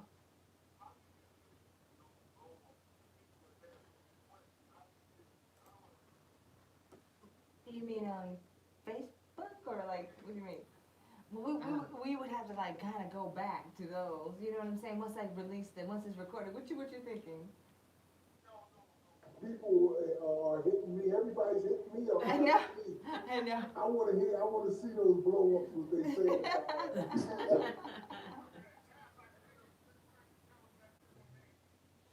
Oh, yes. Uh-oh. Do tell. Yes, Tapper. Let's go, Tap. I got a new nickname that my friends that married, that I gave to Larry, but now I have the new crown. Oh. To tell you the truth, guys, I'm gonna pass off because you know what? They call me Big Dusty. Dusty? New York. Oh. I'm done. I am Oh, Big my. Dusty. Oh, God. Is Tyler coming out? I'm a crazy. prime, and Gene, I'm a COVID, quarantine, dusty, big tech. Okay. But you know what? Sooner or later, I'm gonna come out of this shell, but right Yes, now. you will. Vaccine is coming, brother, the vaccine. Hello. It's on its Vaccine's way. coming. Go get you a Manny and Petty. Exactly. Wow, that's wow, guys. You guys You know are what? I wild. have had such a wonderful time with you, gentlemen. Time just flew by. We have 2 minutes left. Oh my God. 2 minutes By way too left. fast. We like.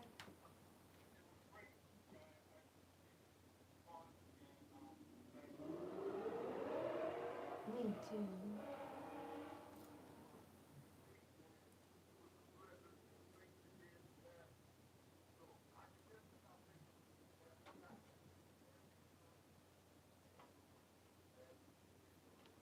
I owe everything to Larry. You know, No I doubt. never fail. I swear to God, I'll be at work right where I am right now. I'll get a phone call, and it's Larry. I'm at the door. Come to the door. So I'll come to the door. It'll be him and Ruthie, his girlfriend, and they'll have a gift for me all the time. That's awesome. And guess what, guys? You know what? I would never. I don't know why. It's just me. I don't know if it's me. I don't know if I'm just an imbecile, but I would never think about getting Larry a gift. He always gets me a gift, and I feel like a big. Don't feel like you're saying, brother. Yeah. Don't go there, Cap. You're not boy, man. Yeah. It's all It's all love. It is.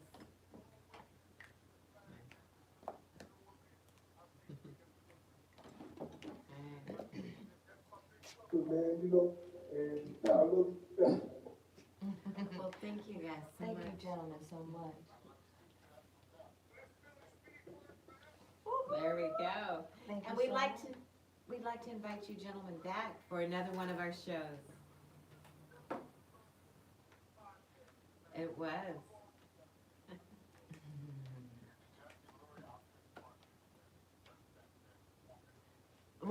Yeah. Absolutely, yes. Yeah. Inquiring minds want to know. You gotta get him on with the chat. Exactly. Thank you, Larry. Okay. Thank what do we you. have? We'd love to have you gentlemen back in the new year. We're putting together some interesting panels, and I think both of you would be a welcomed addition.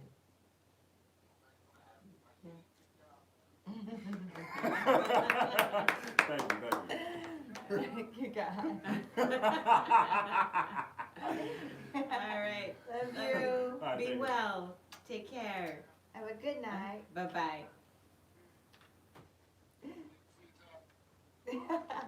Well, thank you, Facebook world. I appreciate you guys so much. Thank you so much, YouTube, for hanging in there with us tonight. We had legends in the house tonight, everybody. And there was Gene Banks, once with the Bulls, and we've done a lot of stuff, guys. We had a good Nah, he was with the, Spurs. with I don't know, Spurs. but anyway, we had a good fun time. We had Gene Banks. We also had Larry Doby Jr. And we are just getting ready to, can you make sure I'm out of the studio? Yeah. I got Lori G in the house, and we've got Rashid. So thank you, everybody, for tuning in. Dex, Meg, Michael, everybody, Jerome.